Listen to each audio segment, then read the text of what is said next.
Hello everyone, this is Utkarsh. Good morning. Good morning, Utkarsh. Morning, sir.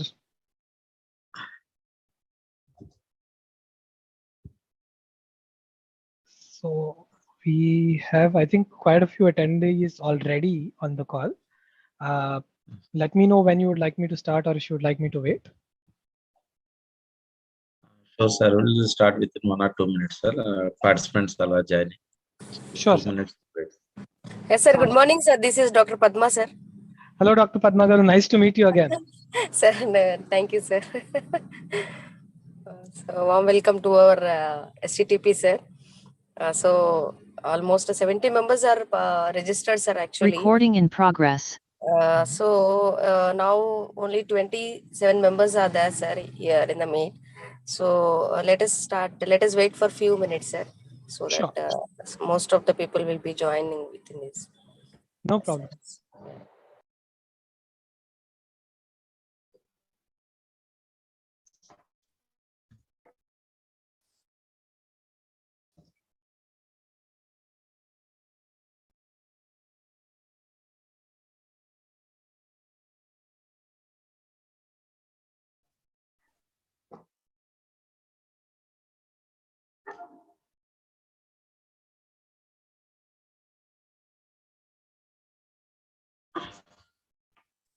So while we wait, I just wanted to do some quick checks. Can you see my screen at the moment? Yes, sir. It is. Yes, sir. Okay, wonderful.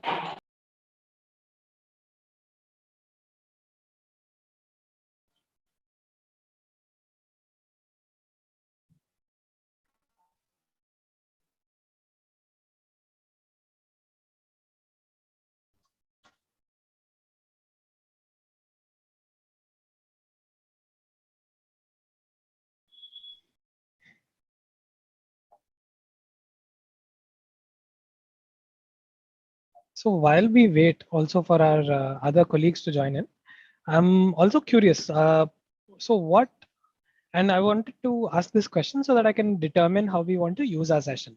In case any of you would have been in my session before, I've conducted one earlier. For me, the focus is really on giving you the best return on investment for your time, which means that if you're putting in 2 hours over here, those 2 hours have to be well utilized. You shouldn't think I could have either done something else or responded to an email or read a research paper or read the newspaper today instead of attending this call. So it has to be something that's relevant for all of you.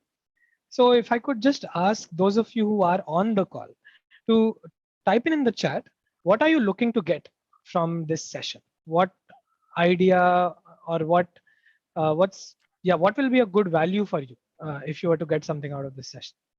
So just let me know via the chat, or you can even speak up and I'll make a quick note in my notebook.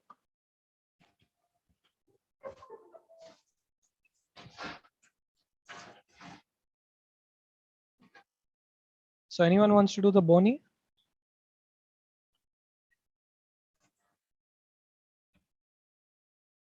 It's a good time to start practicing public speaking.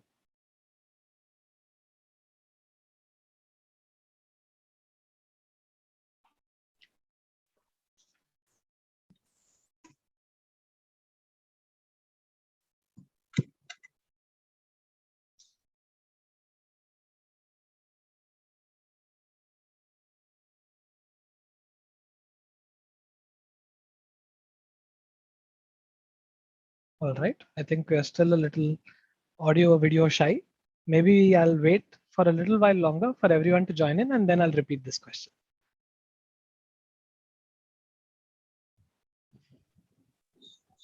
Yes, Utkarsh, can I?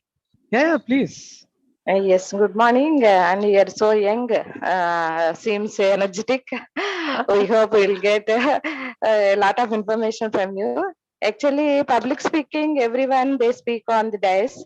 But Correct. in my opinion, the person who influences the audience and who can motivate the audience, and he is a good public speaker. So we are all English literature people, and that's why we have known about the Brutus speech, Antony's speech in Julius Correct. Caesar. Yes, that's why how the people they change the mindset of the people, and some of the techniques as we are faculty members, and that's why we want to grab the attention of the students in any way. That's why what are the some of the tips or tricks we want to play in order to get the attention of our students. And that's why I want to know what type of art the speakers they have, like you. So I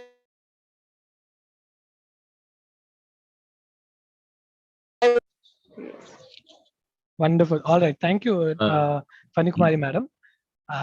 If you could also just put that into the chat very shortly, like, how to influence people with your speech, because we've gotten a lot of good points. People want interesting, different inputs from this session, and I'll do my best to address them all. And as you said, right, there are some speeches that can really change the course of history, in that sense, where we talk about Julius Caesar's speech and friends, Romans, countrymen. It yes, changes public opinion very quickly, that's right? and Abraham Lincoln's. So, Yes, Abraham we'll talk Lincoln's about it. Gutenberg's speech and Oh yes, yes, yes, and our Vivekananda. Everyone they we know correct. about the great speech of Vivekananda, Martin Luther King Jr. True, And true. his speech. Yes. We will definitely talk about this, madam. So, okay, thank you. Right.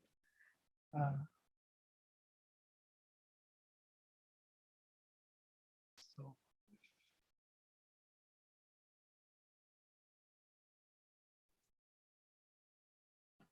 Good morning, madam. Namaste, madam.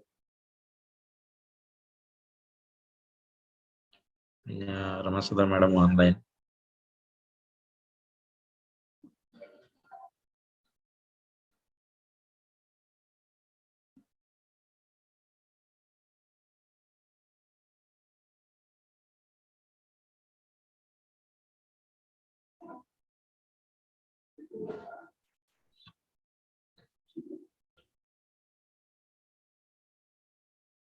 right.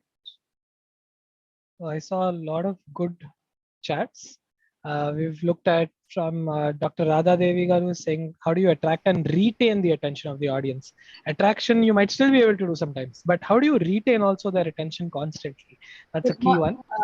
Good morning, Utkarsh. Yes. This is Professor Amasudha. Yes, Professor Garu. Thank you very much for accepting our invitation and joining the STTP. You're welcome. It's a pleasure to be here. Good morning. Good morning. Good morning. Welcome to the STTP, and I hope our audience will take full advantage of your lecture today. I'm confident of that, Professor Garu. Yes, I know that. I know that. We are confident of that.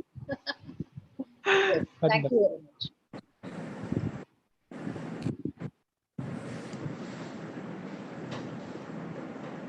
Sir, one more thing, I'm very glad to inform you, sir. So in the September month, you have given one speech in our FDP, sir. So one of our participants, so he requested your lecture for this program, sir. So because of that, we invited you, sir, and requested and invited you, sir. So thank you so much, sir.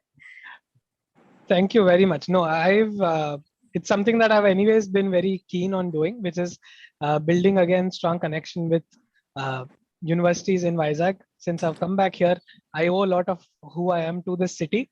So I'm glad I'm able to also give back to AU, because it's also my father's alma mater and my sister's alma mater. Yes, sir. Yes, sir. So let me know, sir, ma'am, anyone, if we can get started, because I don't want to punish all of those faculty who come in on time. Yeah. Yes, sir. Shall we start, sir, then? Okay, sir. Anyway, a warm welcome to the STTP on mastering self-motivation and attitude art of living. So thank you so much, sir, for being with us and for giving a lecture on art of public speaking. So now I may request Srinu Nayak, sir, to introduce Utkarsh Garu to our participants. Sir, please, sir. Thank you, madam. Dr. Padma. Madam, thank you for giving this opportunity. So let me start the introducing of our speaker, Utkarsha sir. So Utkarsha is a learning consultant with a funny bone and a drive for doing things differently. Starting his career in 2016 in an exclusive global rotational program with a multiple stints in HR, including a 3-month stint in Germany. He found his first love in leadership facilitation after the program. Over the next 2 years, Utkarsha has facilitated a SAP's flagship program on leadership for the people, managers, and aspiring leaders in SAP locations around the world: Atlanta, Bangalore, Bogota, Dublin, Madrid, and Prague, Singapore, and Waldorf. This list of names existing purely to induce judge in the mind of the readers, just to make a note. And in this 2-year period, he drove saving to the tune of 4 lakh US dollar while conducting a program almost twice a month. So in his current role, Utkarsha has helped SAP codify and define its leadership culture via a grassroots co-creations approach involving 2,000 employees, which has accumulated in our leadership aspirations, how we run and lead. He is also supporting the creation of executive leadership program that align to further drive this culture transformation and enable SAP to accelerate its transformation. He is also a proud ally who has designed and leads the LGBTQI, so inclusive sessions in SAP India. In parallel, Utkarsha finds himself pulled into ad hoc facilitations, leadership, consulting, virtual learning classes, and panel moderation across the region. He holds the following certifications: Ericsson Solutions Focused Coach, ATD Certified Master Trainer, SAP Trainer for Broadon Hall Award-winning Learning 2.0 virtual classes. So Utkarsha completed his MA in HR Labor Relations from the prestigious Tata Institute of Social Science, the TISS, Mumbai, where he interned with Citibank, Red Bull, L'Oreal, Voltas, and Chapeau's Polanyi Group.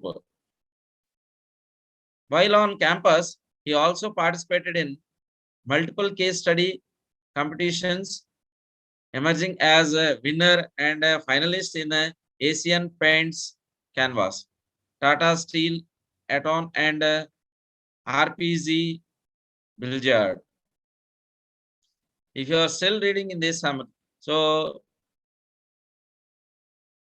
for making it so far outside of the work, Utkarsha loves reading books across genres, sampling food from different parts. So different parts of the world and making jokes and that make his colleagues ground. He also enjoys amateuring quizzing. So thank you, Utkarsha sir. So thank you for accepting our invitation to have your grateful lecture to us. So today I'm be with your classes, sir. So thank you. You can carry on, sir. You can carry on the class. 38 participants. Slowly they will join. Sure. So you can start the session, sir. Thank you very much. Thank you, Dr. Srinu Garu.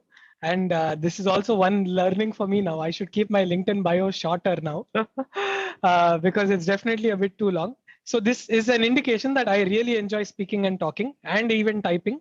And that's that.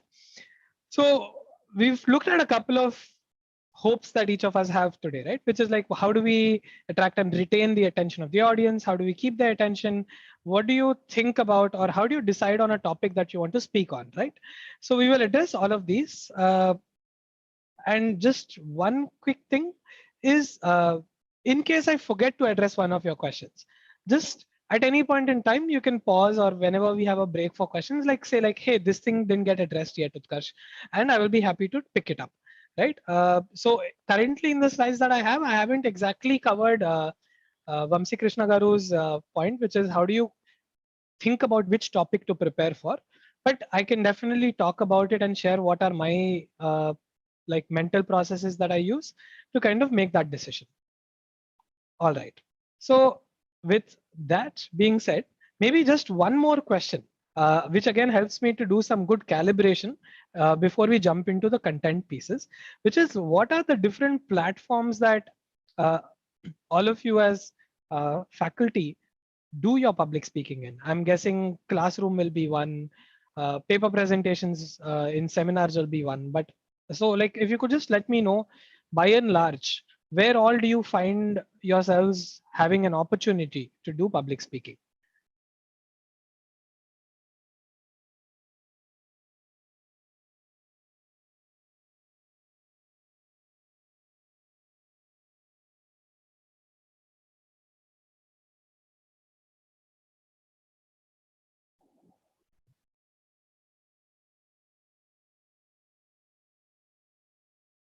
And as this is a public speaking class, and I'm a very patient facilitator, I can happily wait. So నాకు problem ఏం లేదు. Like just let me know to get a sense of, okay, what are different areas or platforms where you want to do public speaking or where you find yourselves in that situation.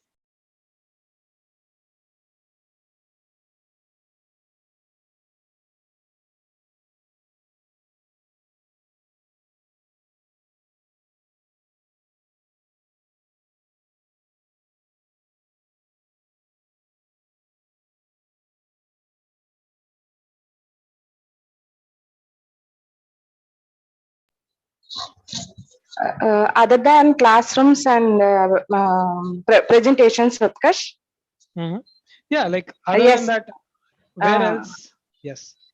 Yes, actually, as faculty members, we are asked to give some guest lectures to other colleges, and where so we need these public speaking skills. So because we have to attract, and some of FTP programs also we have to participate, and sometimes we act as a resource person.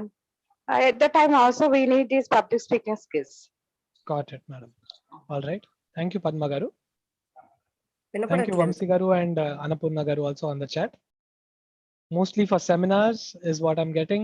So seminars, classrooms, guest lectures in other colleges, FDPs that we are making, maybe paper presentations where you are presenting. All right. So if this is the context, that helps me also understand what's the audience is. So I'm guessing then the audience by and large is usually either students or it is other co-faculty, or it would be, I think, teaching and non-teaching staff, depending on if it's like a seminar. Seminar, it can, of course, even be members of the general public. All right. Perfect. So with this being said, I have all the inputs that I needed to prepare or kind of take us through different examples today. So first off, let's try and understand what is speaking and what is public speaking, and what's the difference between speaking and oratory, right? So speaking is something easy. All of us can speak. Eppudaina, anytime, if you ask us to speak, we can speak, right? Oratory, though, is a different matter. Oratory is exceptional speaking, speaking that has the power to influence people, speaking that helps people remember things, right? And that is why also you can see over here two sample speeches that we have. The first speech on the left is a speech that I think most of us or all of us would remember. Anyone wants to make a guess and tell who made that speech? Jawaharlal Nehru. Yes. So our first Prime Minister. Destiny. The tryst with destiny speech, Destiny, right? yes. Almost somewhere or the other, even if we've not studied in school too much about history, if we found history a boring subject, we would have at some point heard this, at least one or two lines of this. Long years ago, we made a tryst with destiny at the stroke of the midnight hour, right? These are very popular phrases that often get referenced. And this becomes a speech that we remember. So why is it that this speech is remembered?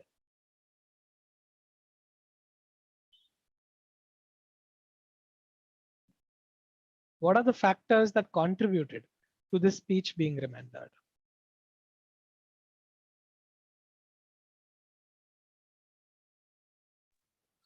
As we newly got independence and we have to face so many problems and so many challenges in our country, and that's why in order to motivate the people, Jawaharlal Nehru sir, he has given such a wonderful speech to all the Indians, I guess.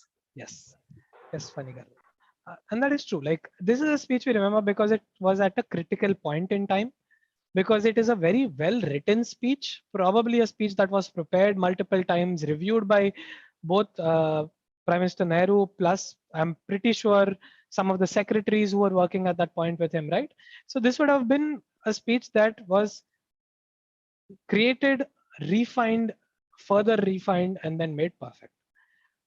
There are also other speeches, and as faculty, you would have you might have this resonance, right? You hear speeches. I know that in my engineering days, I've heard speeches like AC generators work on the principle of Faraday's law of electromagnetic induction, and whenever the armature rotates between the magnet's poles upon an axis perpendicular to the magnetic field, the flux linkage of the armature changes continuously. Now this, if you would ask me if I'll remember it 5 years later, I might not, right? So one is, of course, there is a certain context or a situation in which speeches are made, which makes it more memorable. So those are things that we don't have control over. We can't, every session or every class that we conduct with our students cannot be one powerful moment where you can inspire and motivate the students every time. However, there are a couple of things that are in our control, which is how we prepare for our speech, how we deliver it, and how we seek feedback upon it, how we improve upon it. And so today what we will try and cover is how do we look at all of these factors that are in our control when we are maybe addressing students, when we are addressing colleagues, when we are addressing public, the general public, when we are addressing students in other colleges. How can we make use of certain tips, certain things that we can think about that can help us make better speeches that are better remembered and well received? So that is going to be the objective of today, right? So as even earlier in the call, we were discussing speeches when they are delivered very well, when they are almost made to a perfect level, they have the power to change the world. We've talked about a couple of speeches already on this call. The Gettysburg Address by President Lincoln in America. We've talked about Swami Vivekananda's speech at the World Regions Congress. There's Winston Churchill's speech. There is Swaraj is my birthright, right? Give me blood and I shall give you freedom. All of these are lines from speeches that have stayed in public memory. And so that is the power of speech. Oftentimes, it's very easy to forget, especially as faculty members, especially as we are faculty, that what we say can have a very big impact on the persons or the people, the students who are listening to us. We often think, okay, it's same old only, same concept. We've been teaching the same subject for years, same chapters, right? Same principles, similar type of students, only faces change, but by nature, it's the same crowd. And that sometimes can have a impact on our motivation, on our interest levels, or our preparation. And it's key to resist that and try and keep ensuring that you constantly change yourself, change the way you're doing things, change the way you're teaching, change the way you're speaking. So that really helps people stay relevant. It helps your speeches stay relevant. And also, very importantly, it helps you as faculty stay engaged with the subject. Otherwise, it becomes the same old chore where you have to teach the same chapters, same concept in the same style. And then that is never fun. So very quickly, then I want to just straight away jump into the core of our session, which is the way I try to structure it is I, in my mind, think that there are 3 stages for public speaking. The first stage is preparation. The second stage is your actual speaking, the delivery, right? And the third stage is the aftermath or the post delivery. And each of these stages, in fact, are super duper important. Oftentimes when we think of speeches, we only think about the speech, right? We only think about that session that was done, but we don't so often focus on the preparation that went into that session and what happened after that session.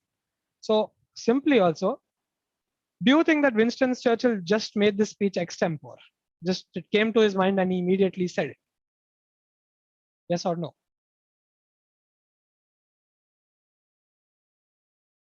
No. No, right? All right. And apart from Fani Kumari Garu, others, what do you think? Because we've had only her speaking up so far. So what do you think? Are speeches, powerful speeches like this, the Tryst with Destiny speech, do you think all of those speeches were just immediately just said out extempore?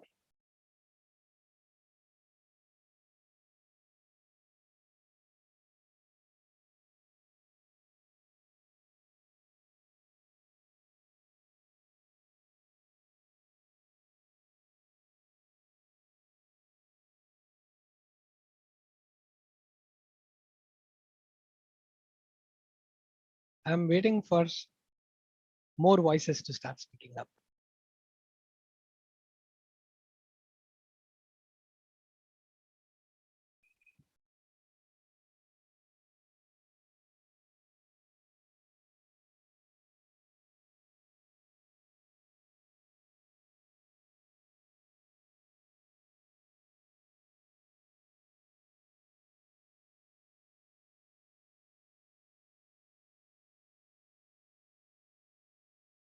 Come on, colleagues, this is a public speaking class.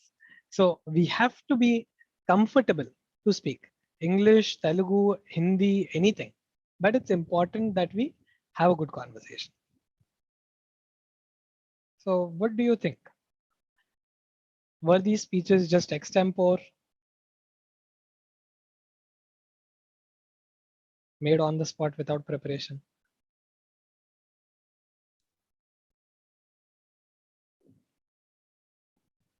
Yeah, we have to prepare for something. Without preparation, it is not possible to give an example lecture, sir. I think. Yes, that's very true, sir. And yeah, like without preparation, a speech has more chances of being forgotten or being a not so great speech. Just even a little bit of preparation, even 20-30 minutes can do wonders in changing the quality of what you're going to say and the impact that it has. Who was that who spoke, by the way? I couldn't catch your name, sir.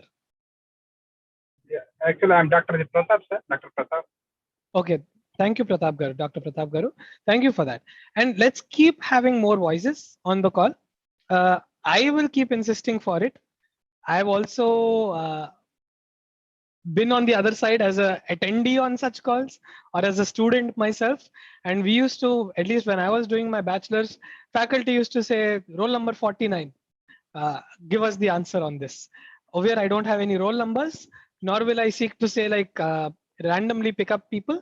However, I would ask and hope that we have more, let's say, conversation, because I prepared the session in such a way that we have a very honest discussion.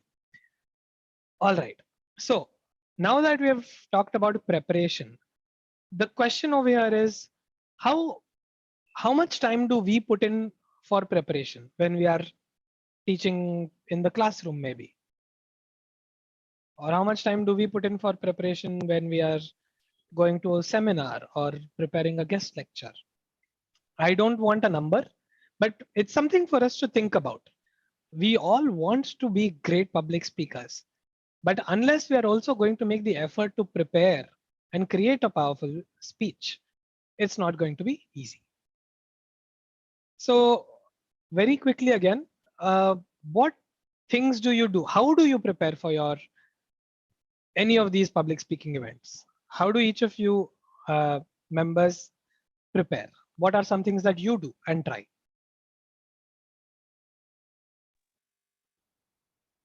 Let's get Okay. Some references like that, and based on the content and based on the topic and based on the seminar, it depends on all the the particular talk of that particular time. Yes, sir. Yeah, for which we have to go through for references and for better content and better quotations. Absolutely. And yeah. That's a very good point that sir has told, which is collecting literature, right? Even in research, we talk about literature review, which is similar to this, which is you're reviewing all the, or not all, but you're reviewing some content on the same topic. You're finding references, you're reading up papers or journals, right? Or articles, textbooks to try and create good content and filter out the right content that you want for your session. So that is one thing that we do. How else do you prepare? What other things do we prepare for?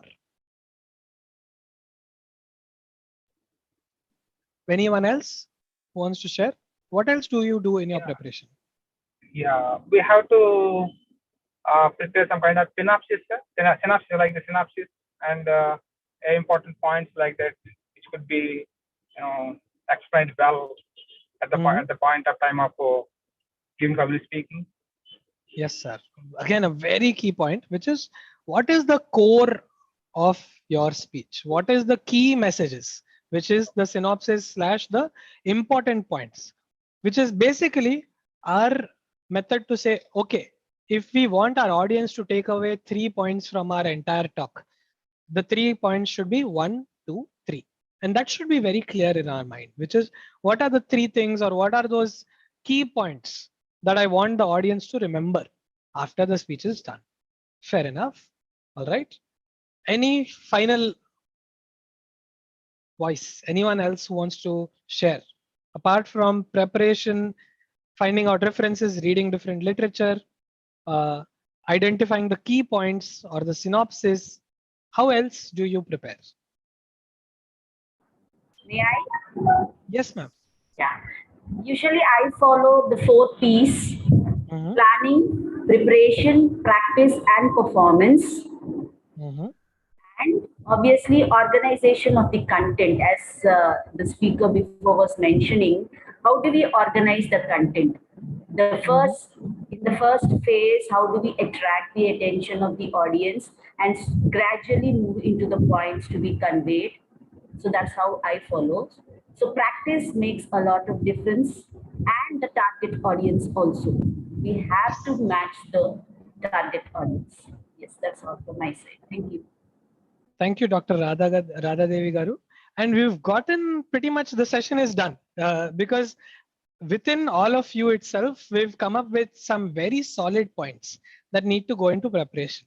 The first point came, which was reading literature, being prepared by doing references, reading references, figuring out other articles, right? Second one was identifying the key points or the important points that we want to kind of convey to the audience. The third one was following the 4 P's, which is planning, preparation, practicing. Oftentimes, in case we are shy of speaking, in case we feel nervous when we are speaking, or if let's say you have to present in a very important international paper presentation seminar, right? A little bit of nervousness is natural. How do you prepare for that? How do you plan for that? By reciting, practicing before the session itself and performing. And another key point that came in from Dr. Radha Garu was the organization of content, which means that it has to follow some logical sequence. Either it can be in the form of a story. It should have a start, a middle, and an end. Or there has to be a good introduction, a key main part, and a clear conclusion. Depending on the topic, again, this would change. But it's very key to have that flow in your mind that, okay, this is what I want to talk about first. Logically, the next thing to talk about will be B. The next thing to be talking about will be C. And that is a very key part to ensure that your audience doesn't feel that you're jumping from this side to that side. Have you had that experience where you attended a talk and you felt that the speaker is not really clear? Sometimes they're talking about something, then 15 minutes later, they're talking about something else. Then again, after 5 minutes, they're coming back to the first topic. And when you experience that, how do you feel that? What do you feel about the speaker when they do that?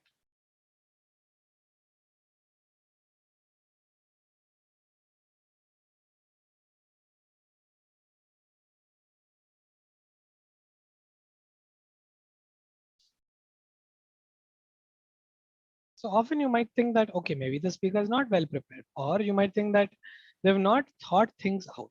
And that is exactly what becomes a key thing to avoid, because the moment your audience starts feeling lost and they are unclear about what are you saying and why you are saying it, you've lost them.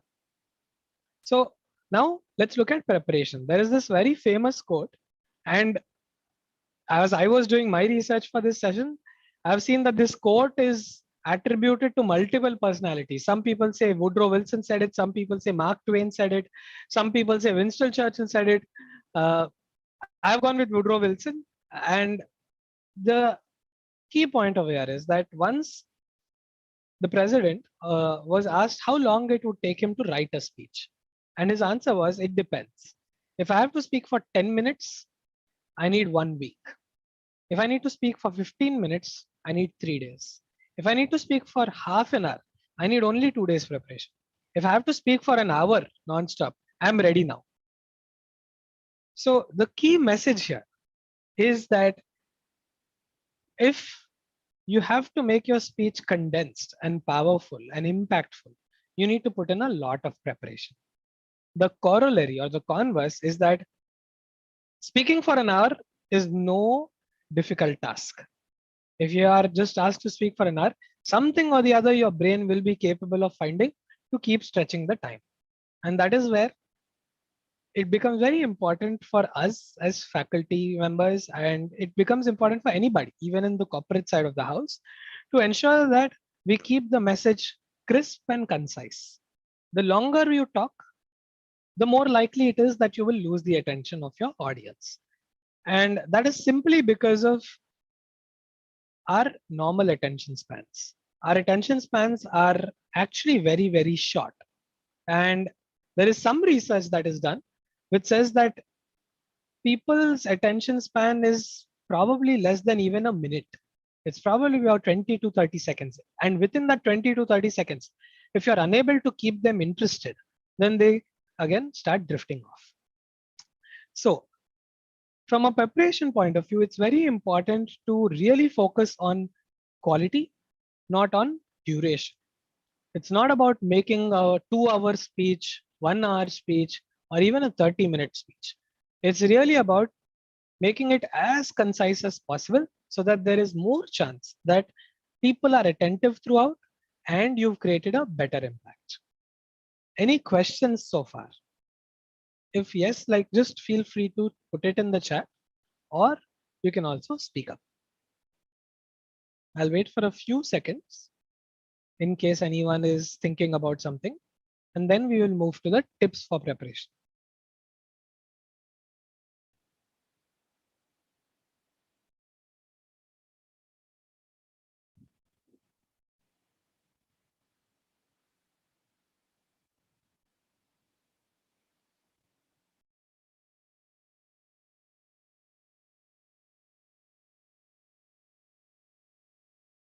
All right, so I'm guessing no questions. So let's move ahead very quickly to preparation. So the first thing is KYC, which is something that we've all become used to in the last few years, right?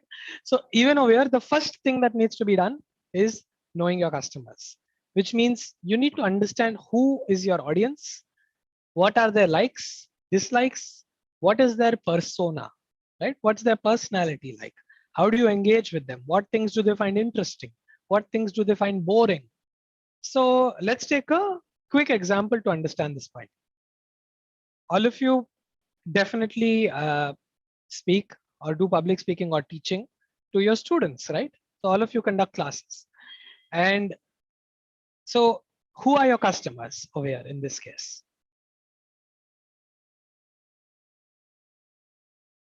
So when you're conducting classes, who are your key customers?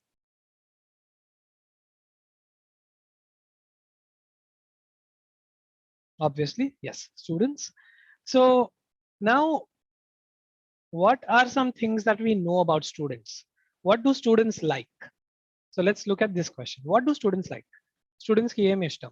Of course, class bunking is one thing that they definitely like. But apart from that, what are some things that they usually you can connect with them with? What are those topics?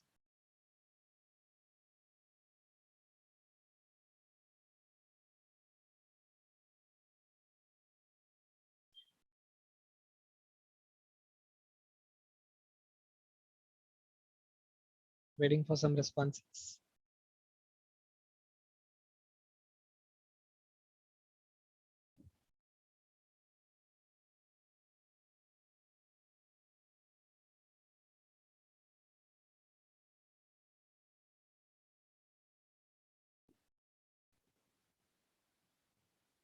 Come on, this is not a difficult question. All of you have also been students at some point. So what are some things that you've enjoyed, you've liked as students? Maybe food, maybe long drives. I don't know. Yes, students like to enjoy. Very true, Sabita Garu. Activities, they like to have fun. All right. What else do students enjoy?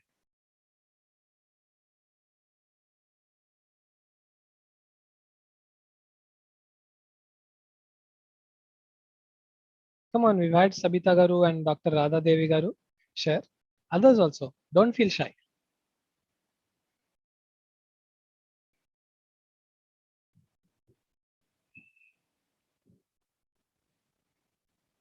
Games, all right. Yes, they definitely enjoy that. Infotainment, yes.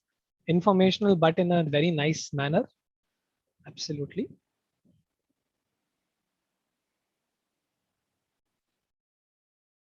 So this is how we activities, games, infotainment, right? All of these are ways in which you can make your sessions more interesting. But how do you make your speaking more interesting?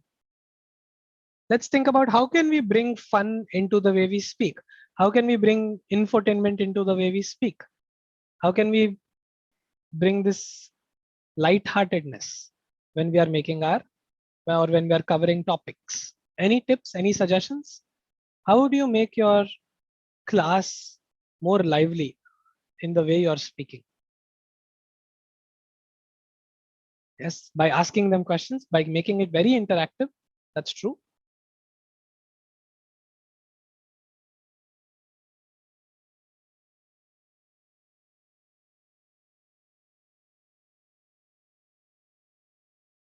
Right? Maybe another thing that's coming to my mind is at least when I was a student, we used to enjoy movies and we used to enjoy like different pictures, different, all of us had our particular favorite actors, favorite actresses. And I think that is again something that you can bring into the speeches that you make, right? Depending on the topic. It might be possible to connect them to movies. It's possible to connect them to books. We had a connection earlier in this call when we talked about speeches. Some of you talked about the speeches that you remember, which is Swami Vivekananda's speech, or it could be Jawaharlal Nehru's speech, or it can be, the Gettysburg Address or Martin Luther King's speech. I have a dream. So asking questions like this encourages people to think and engage with you, and that helps your speech stay more or at least helps them be more attentive. Secondly, bringing in these elements of interaction also via interests of your audience. So if you're speaking to students, generally we know that students like movies, they probably would have watched some TV shows growing up. And if you also have that in common, it's great to use that as a means of connecting with the audience, right? So for example, if you're talking about communication skills, and I had shared this in an earlier class, so those of you who heard this example, please pardon me. However, if you're talking about communication skills, we can talk about how people can be assertive, they can be aggressive, they can be non-assertive, and they can be manipulative. These are the 4 different types of communication. Now, I can make a connection to probably Bahubali, the movie, and say, okay, which character in Bahubali is assertive? Which character in Bahubali movie was aggressive? Which character was manipulative? Which character was submissive? Right? So think about again, how can you make those connections? And I know it's not going to happen for every topic, But as long as you're able to think about these one or two things, at least in every session, where you can bring in something that is of interest to your audience and connect that to the concept you're trying to teach or to the topic that you have, it can make a big difference in the engagement levels. The second point now in the preparation phase is dealing with your concerns.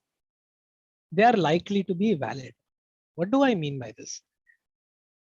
Very simply put, if before going for a class, you are thinking, I'm not sure, I think the students will just get bored. This is a very dry topic.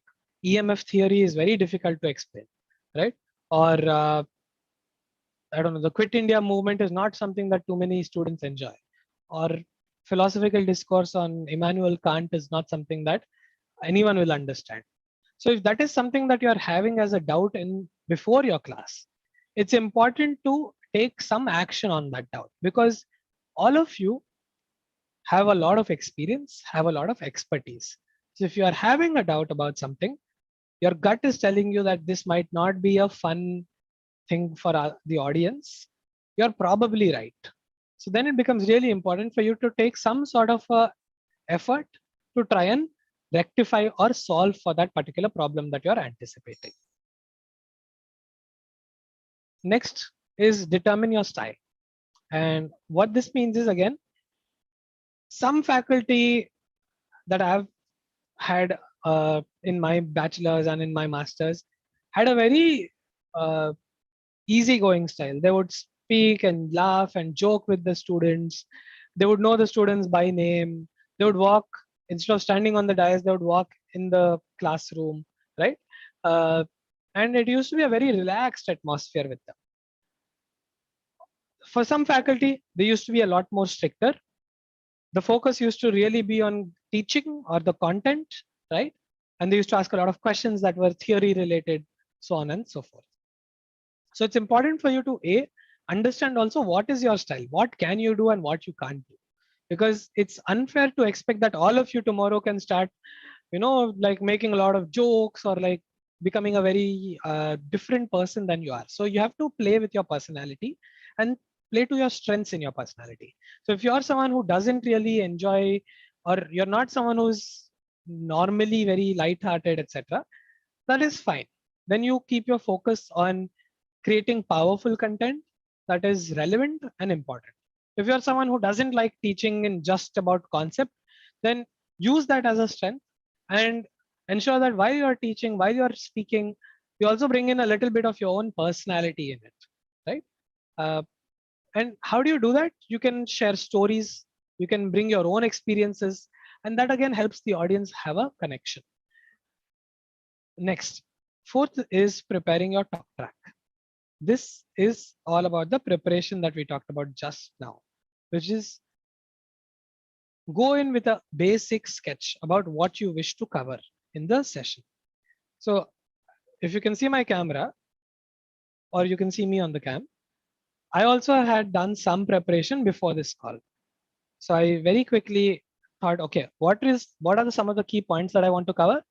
And I put those together and I kept them in here. For me, it was important that, okay, at the end of this session, this 1/4 of a page, those points need to be very clearly covered. Finally, it's about defining your delivery, which is slightly connected to one of the earlier comments we had in the chat, right? How do you attract the audience? And for that, you need to think about how can I make my the start of my speech, the start of my session, the start of my class very interesting. It can be via a great example. It can be via some audio visual. It can be via maybe even, let's see, like a joke, right? And in fact, if you look at some of the CEOs in the world, right? Microsoft had a CEO, Steve Ballmer, just before they had Satya Nadella come on board. And Steve Ballmer had a very, very hatke style. So all of those keynotes that he would make for Microsoft, he would come jumping on the stage and he would be screaming and he would be yelling at the crowd and he would be wearing some weird clothes and he would just be running like a madman on the stage. He would just bring all of that energy and people would look at him and think, what's wrong with him? What happened? But that is how, again, he made his impact. That was his style. And that was in line with his personality. So think, I don't want to say that all of you need to start screaming and jumping on the stage or jumping on a Zoom call when you're conducting any session. But think about how do you create that impact? How do you create that perfect first hook that can keep your audience very interested from the start? So with this, a lot of my talking is done. I want to just pause here for any questions that you might have on this preparation aspect.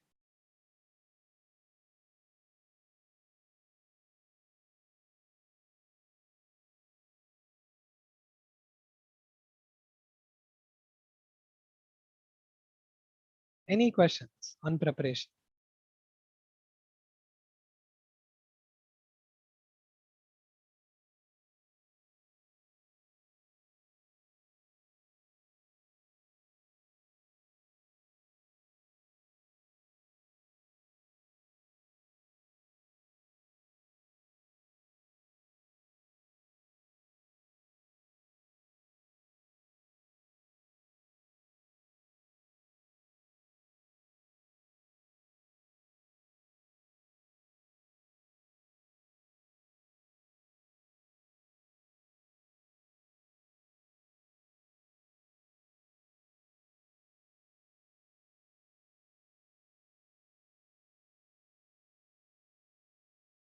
Any questions? Come on.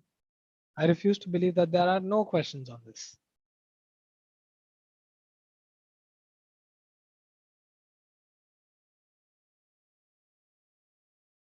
Or anything that you think is missing.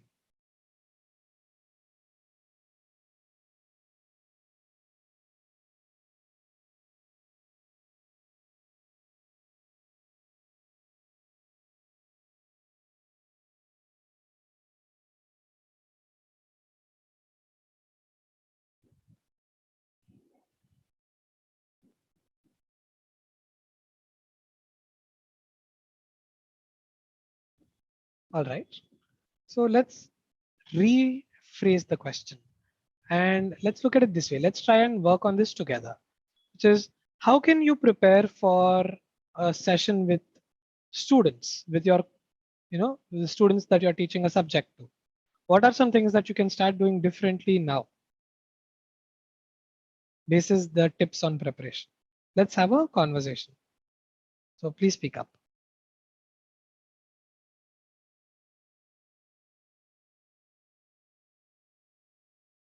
Any of the colleagues who have not spoken up so far?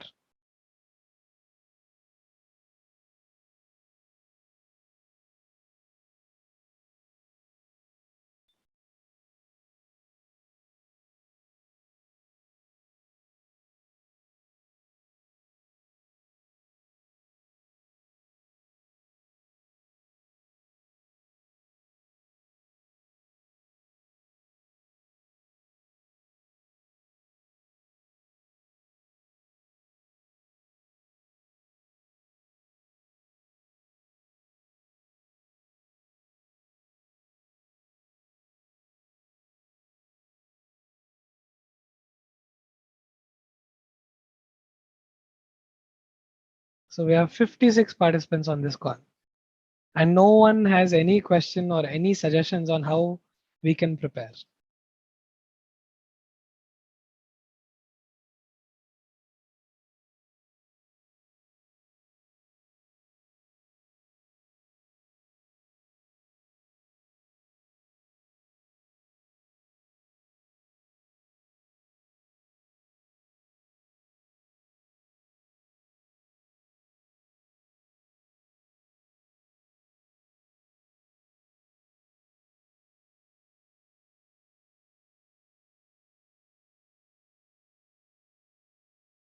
All right, Andy. Then I will keep moving ahead. I cannot also force any of you. So let's move to delivery. When we're thinking now about delivering our speech, it's key to again keep some things in mind. One is start anticipating for starting troubles.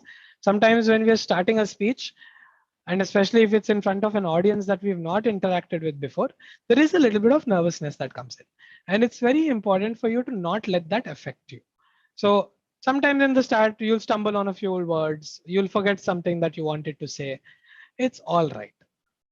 It's very important to not let that affect you and affect your confidence level for the rest of the session. So if you're someone who struggles to start speaking, or if you have that starting trouble, right? Don't let that be a challenge. Expect it, allow it to happen, and move on. That is tip number one.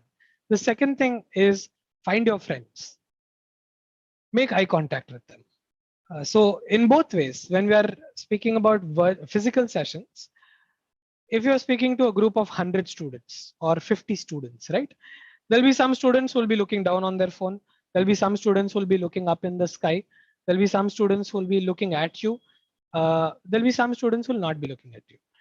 So identify those students who are giving you some level of comfort, level of confidence, the ones who are engaged with you, the ones who are making eye contact with you, and use them as barometers or as indicators of how the session is going. The more the number of eyes are on you, the better the session is going. As the number of eyes that are on you start dropping, it means you are losing your audience. So it doesn't just apply to students, it applies to faculty as well. So if you're doing a seminar at a different, at another college, or in a paper presentation, or in some sort of an international workshop, it's key that you look for those people who are making eye contact, who are interested in what you're saying, and you keep checking. Are they still interested? Are they getting distracted? Are they looking bored? Are they starting to stare anywhere else? Are they looking at their watch? That will give you an indication, a real-time feedback of how you're doing. And depending on that, you can start adjusting. If people are starting to get bored, then it means it's time to quickly explain a topic and move to the next topic, right? Or it means that they've understood what you're saying and they don't need further explanation, and you can move ahead. Third point is they don't know what they don't know. Very simply, when we make speeches, we make our preparation. We write down the speech word to word on a piece of paper, and we go to the dais or the podium. And sometimes we forget to say one line, or we forget one entire section only. The good part in one way is that they don't know that you forgot that section, right? Whatever you prepared is only with you. It's only on your piece of paper, and only you have seen it. The others have not. So if you miss something, or if you've forgotten to share something, or if you've forgotten to share one line or speak that one line that you'd prepared, it's all right. Because your audience doesn't know that you had that line prepared and you forgot. Or your audience doesn't know that you had one example in your mind that you forgot sharing. So always remember that you are your harshest critic. So obviously you will hold yourself accountable, saying like, "Arey, it would have been very good for me to give an example about, Jawaharlal Nehru or Narendra Modi or whoever as a great speaker, and I should have referenced that speech. I forgot to do it. It's all right."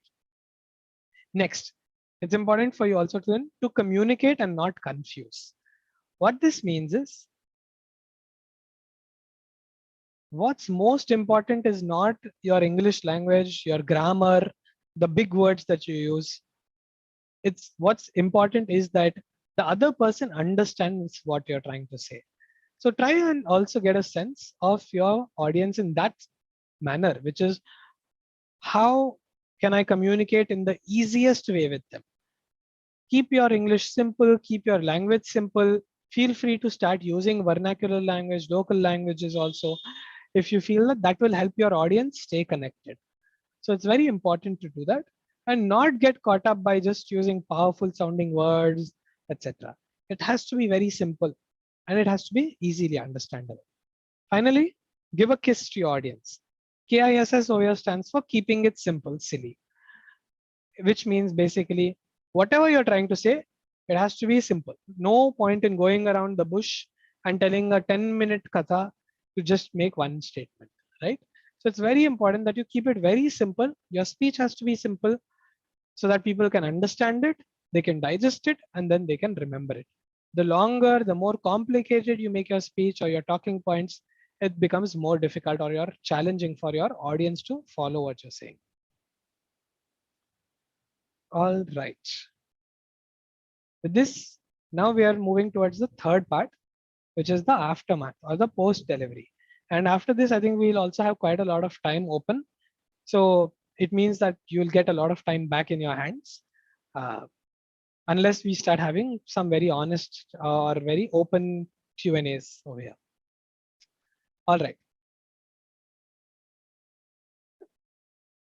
If again, like always, the offer is still the same, which is if you've got any questions or clarifications on comments, feel free to just speak up. Now we'll talk about the most forgotten and neglected part of public speaking, which is after the public speaking. Anyone who's from electrical engineering background over here? I believe this was a STTP conducted by electrical engineering department, right? Anyone from electric engineering in the call?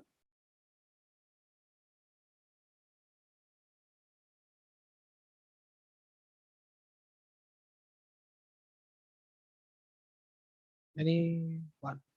Anyone who's come from EEE department or even an electronics department?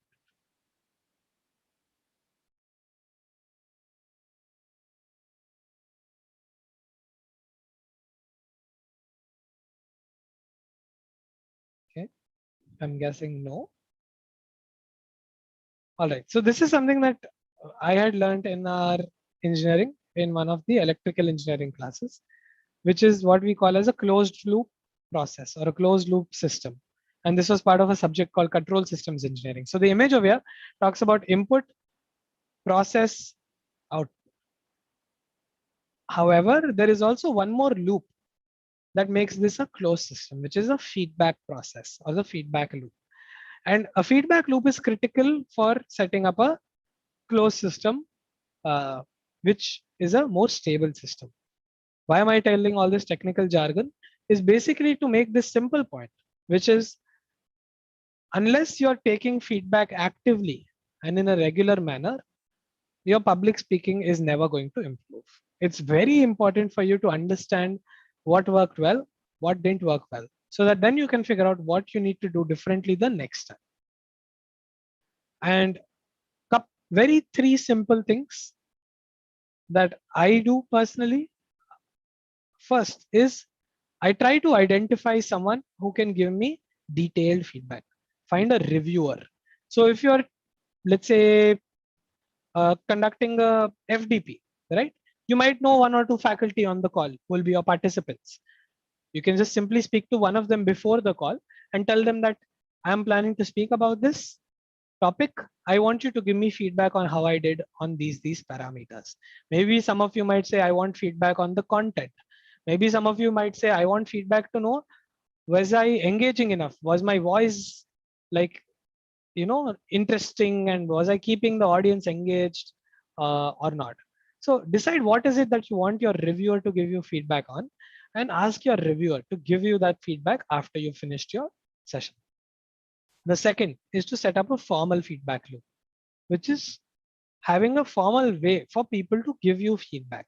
It can be via surveys. And I think over the last few years, we've started seeing even in universities where students do give feedback to their faculty, right? With regards to how did their faculty do, overall satisfaction with the faculty. So rely on these feedback channels. Try and encourage your students to be more honest with you so that they can tell you what they like in your teaching style or your speaking style, what they don't like. And then you have the liberty to decide, okay, can you do something differently the next time that you're teaching them or in the next semester, whenever. The third tip over here is to remember to always keep improving.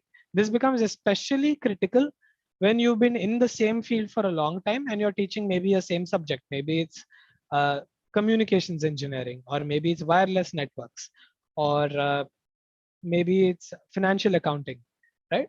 So it's very easy for us to start feeling comfortable very soon If you've been teaching the same course for 2 years, 3 years, and you've now become a master at it, right? You then hardly feel the need to change. And you then obviously will hardly find the need to ask for feedback. But that is a danger. And that's a very slippery slope that we are that's best avoided. So remember that I can always be better than I am right now. I can always do something even more better. I can do things more differently. So try and keep that spirit alive so that you're constantly looking for ways to make your speech, to make your class, to make your seminar a lot more effective. All right. With this, we are pretty much at the end of our session. So any questions so far on these 3 phases that we've talked about? Preparation, delivery, after the delivery. Any questions? Because we have an hour and I'm going to do 2 things. Like either if we have questions, we'll have a good discussion around it. Any doubts that you might have, Mike Mena, if you feel that I'm struggling with this and you want some suggestions, we can discuss those now. Otherwise, we can end the call and give everyone back their time. That is also fine. So any questions?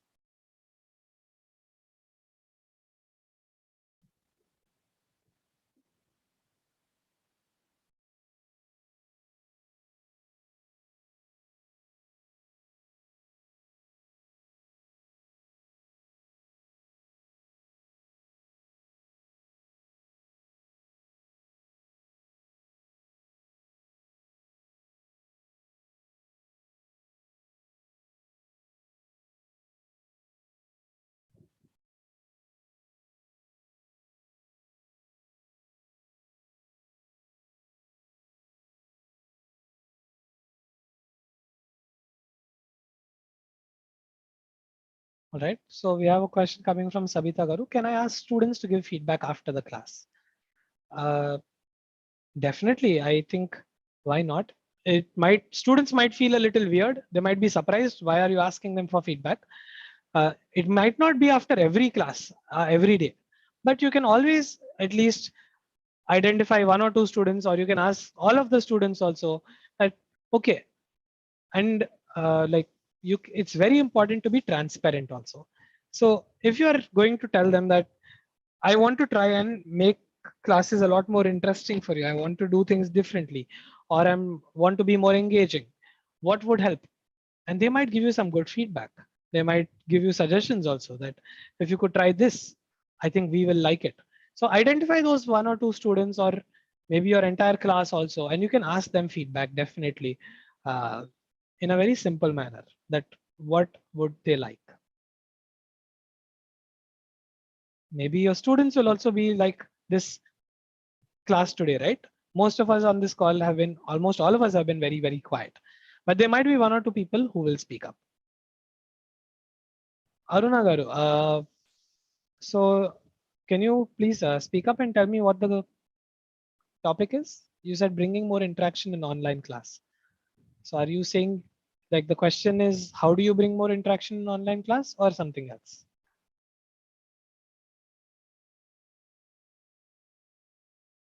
How to do so? All right. What platform do you use, Aruna Garu, for your online class? Do you use Google Meet, or do you use Zoom or Teams or something else?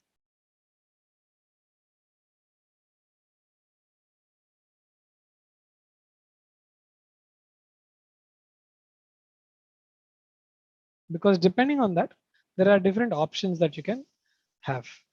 Okay. All right. So Zoom and Google Meet, right? So in Zoom, you might have, I'm not sure if you've seen the option of using polls. If you have a host access, there is something called polls that you can set up on Zoom. Or you can even just simply ask students to give reactions. All of you have the reaction icon over here, right?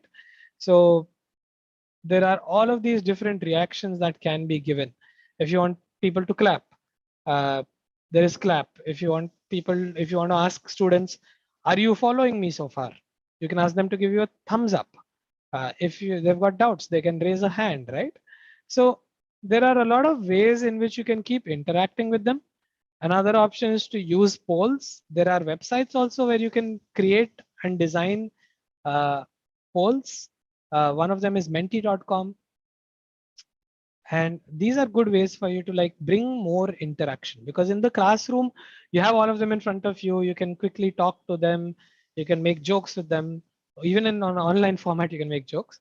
However, to bring that extra level of interaction, you can always rely on all of these tools. But the most simple and effective way is to keep asking questions. Like what I've been trying to do in this session, which is ask questions, try and get responses to keep things more engaging. Any other questions?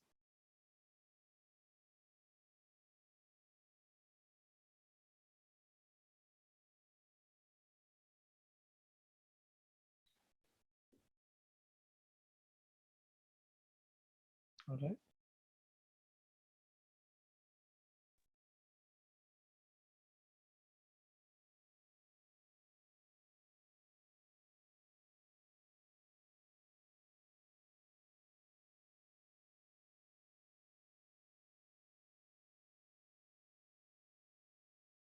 All right. So if there are no further questions, we've actually finished this session in an hour itself, as opposed to the 2 hours.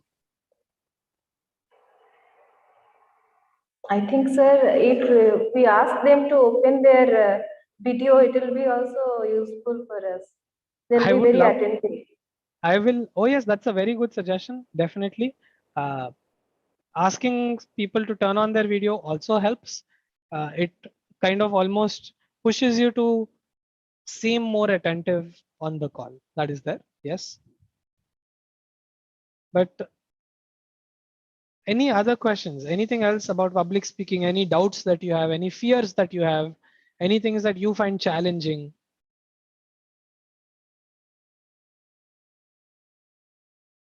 So very simple question. If there are no questions, that means all of you should be amazing speakers and orators. So what stops us? What stops us from being great public speakers?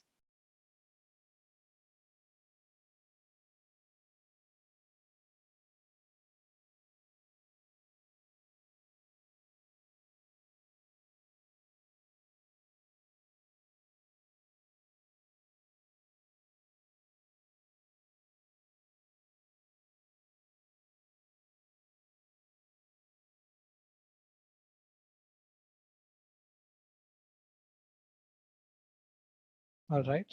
I'm guessing that there are no questions and there is no engagement at this point. So I will then, yeah, if it's all right with everybody, I can then say that we can call this session closed. Yes. I would have wished for more participation, definitely. Thank you so But much. it Thank you seems so that, much, sir. thank you. Thank you all. Bye-bye.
Chapter వెళ్ళారు class అయిపోయింది.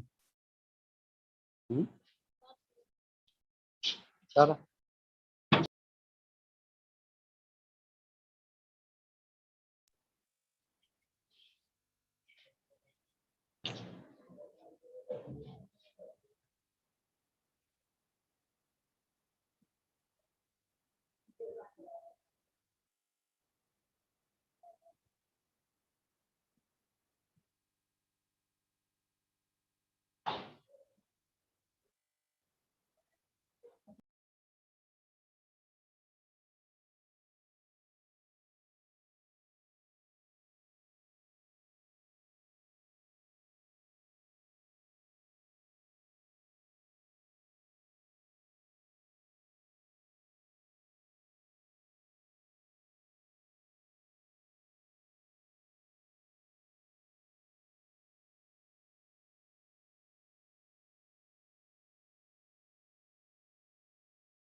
Participants, we have 1 hour.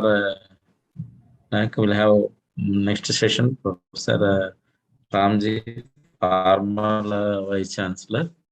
11:45, 11:30. You can have online all everybody by 11:30 online. If you are continuing online also, no problem. You can keep it online. Next session we are having our AU professor, mechanical professor, emotional and effective writing. Emotional and effective writing. So 11:45 it will start. So keep being online by 11:30. All the participants. Sorry for the inconvenience. We have small technical problem. So 11:30 again you can come by online. There is a gap of 40 minutes roughly. 11:45 will start the session by our Professor K. Ramji on emotional and effective writing.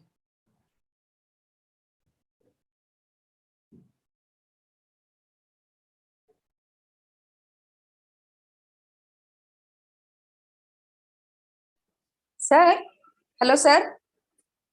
So requesting participants to stay for a few minutes. Sir, Srinaik, sir. Madam. Sir, if possible, shall I ask Ramji, sir, to take the Early? session at Early 11 to o'clock? join, madam. Sir? Early to join? Yeah, at 11 o'clock. Shall I request him? Okay, madam. Are you ready, sir? Okay, madam. I'm ready. You can ask, madam. No problem. Yes, sir. Just few minutes, sir. I'll call here, sir, and I'll inform you, sir. So participant be online. We'll make it confirm. Please be online.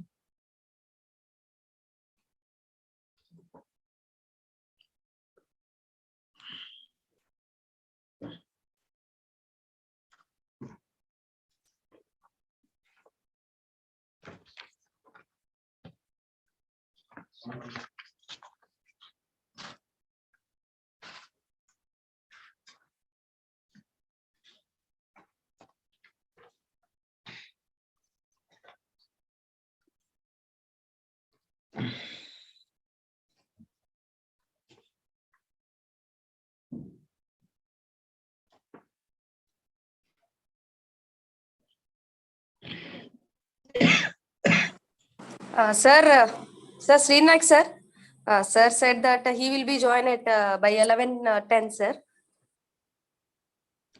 11:10. Okay, okay. Yes, Okay, sir. madam. We'll So, continue on keeping yes, on. sir. So I request all the participants to take break for 10 to 15 minutes. So don't leave the meet, ma. So please stay in the meet. So at 11:10, sir will join and will start the second session of today's. Okay. Thank you.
Now I invite all participants come back to online. In few minutes, we are going to start the session. 8 minutes left. So participant, come back to online. Those who are online, you can continue.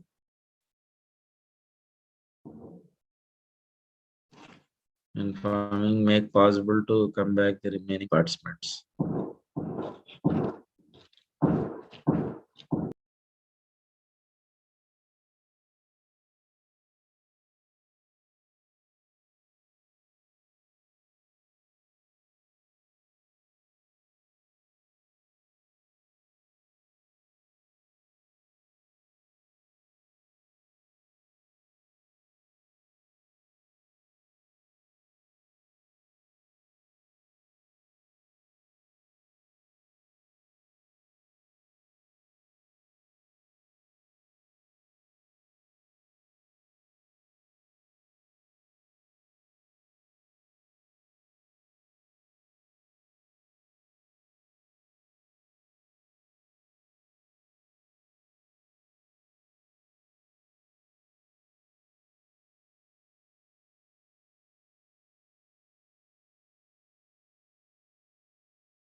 That's participant be online.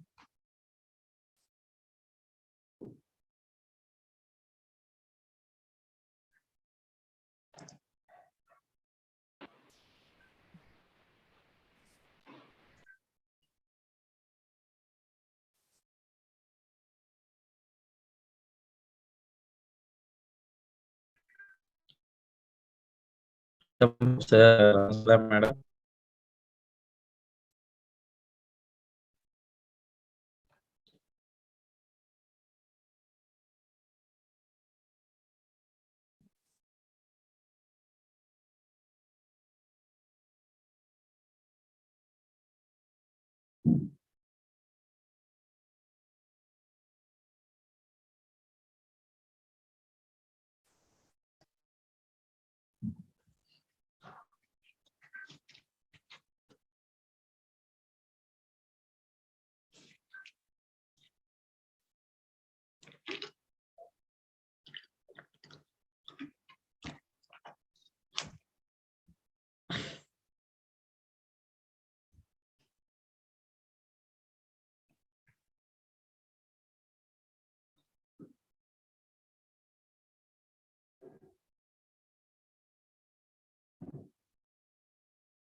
Sir, achara, sir.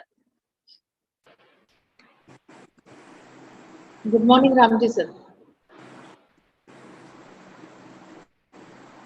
Good morning, sir, Ramji sir. Good morning, sir. Ramji sir. Good morning.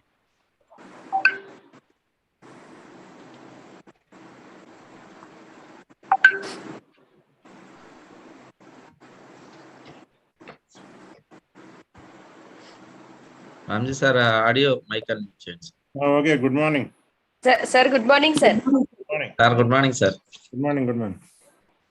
Sir, welcome to the STTP, sir. Thank you, madam.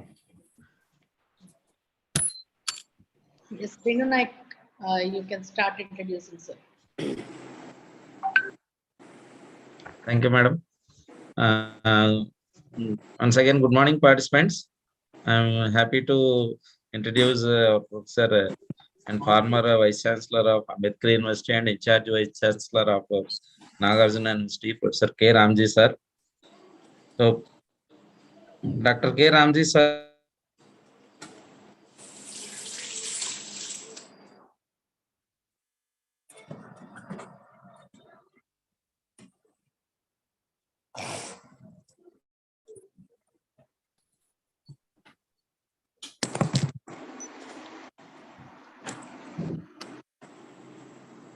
Sir, Srinath sir, voice break and years of experience, gold medalist, and sir has 6 best awards.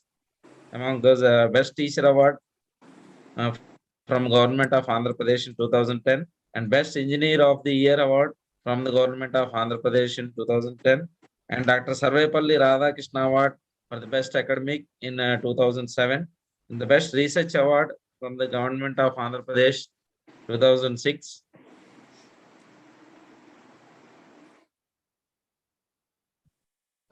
And sir has specialization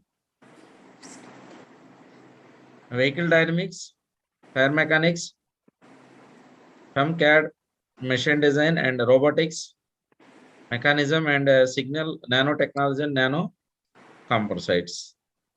And sir visited 6 countries, and Japan in 2003, USA in 2006 and 2007, Turkey in 2007, Australia in 2007, USA in 2013, Malaysia in 2015, and Singapore in 2015. And sir has around 38 academic awards. And if you want to make all read 38 awards, you will have much more time. Participants actually sir given only 4 pages of information, but sir we can have a small book on the biodata of the sir. Sir, we are welcome, sir Ramji sir. We are very happy to have you in this short-term program for delivering emotional, effective writing, sir. Thank you, sir. Sir, now I welcome Professor Ramji, sir.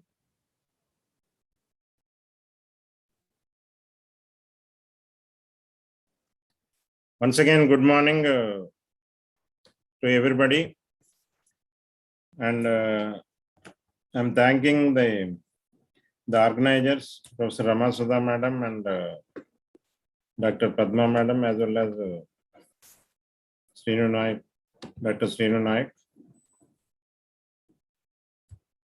for giving this opportunity to interact with to give my experiences related to today. I am proud to say that I am from this particular family, Andhra University, where I am today because of the foundation given by my university, where we have started our BTech, MTech.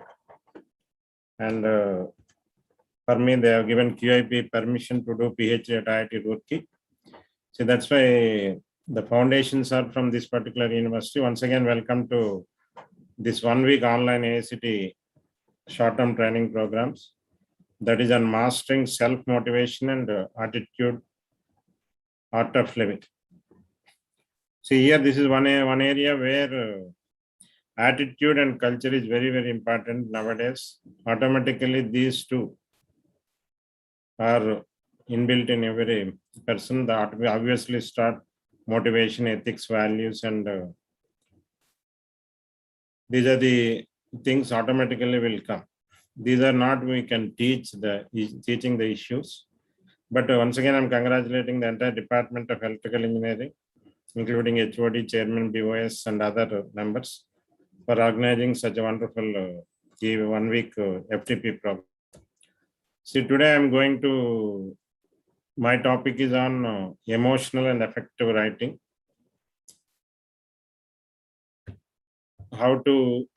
How best it can be considered.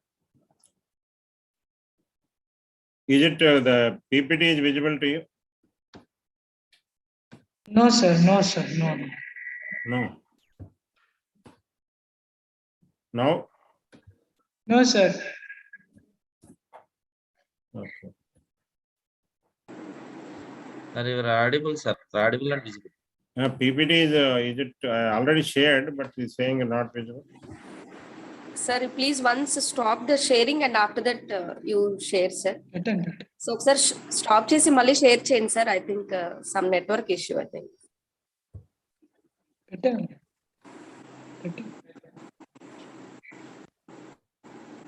పొద్దున్న share చేశారు.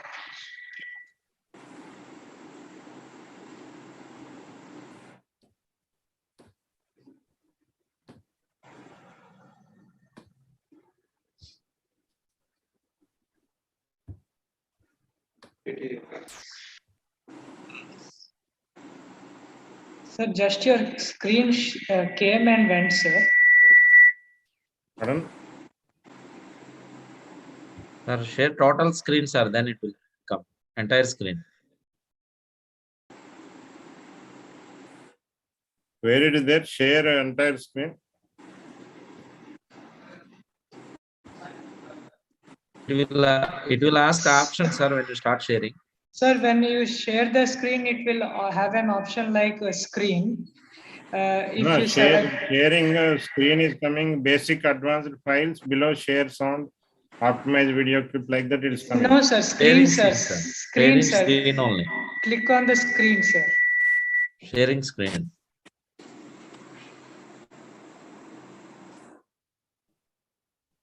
Now it is coming? Yes, sir. Yes, sir, it is coming, started now. Yes, sir, it is started. It's okay, na? Yes, sir, now it is visible. Okay. See, now once again, thanks for I am from this particular family. What are the foundations I got from this particular prestigious, magnificent University of Andhra University? Once again, congratulating the Department of Electrical Engineering, organizing such a wonderful FD program. Not only this, they are continuously organizing so many events. I'm congratulating the entire family of Department of Electrical Engineering, AU College of Engineering Autonomous Andhra University for doing such a wonderful job. See, today my topic is emotional and effective writing. I'm going to spend around 2 hours on this. See here, anything if you want to do any particular activity, teamwork is very, very important. If all the persons are not involved properly, then the outcome is something like this. Okay, these are some of the, if you see what is meaning of this emotional or innovative or creative minds, which you want to, future is with whether you can consider job or you can consider any placement or higher studies or whatever the event we want to inculcate in our students. These emotional and intelligence and innovative and creative thinking we have to encourage. Those people only, they have a number of plenty of opportunities. Suppose if you can see the tree, the number of branches are there.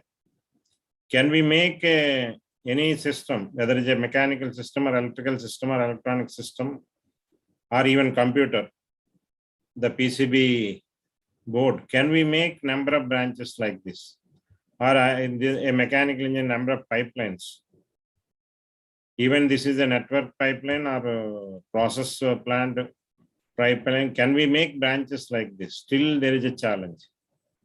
What the engineers are making, whether it's a PCB circuit or even electrical electronic circuits, in any case, if you can consider, can we make a circuit of this much complexness?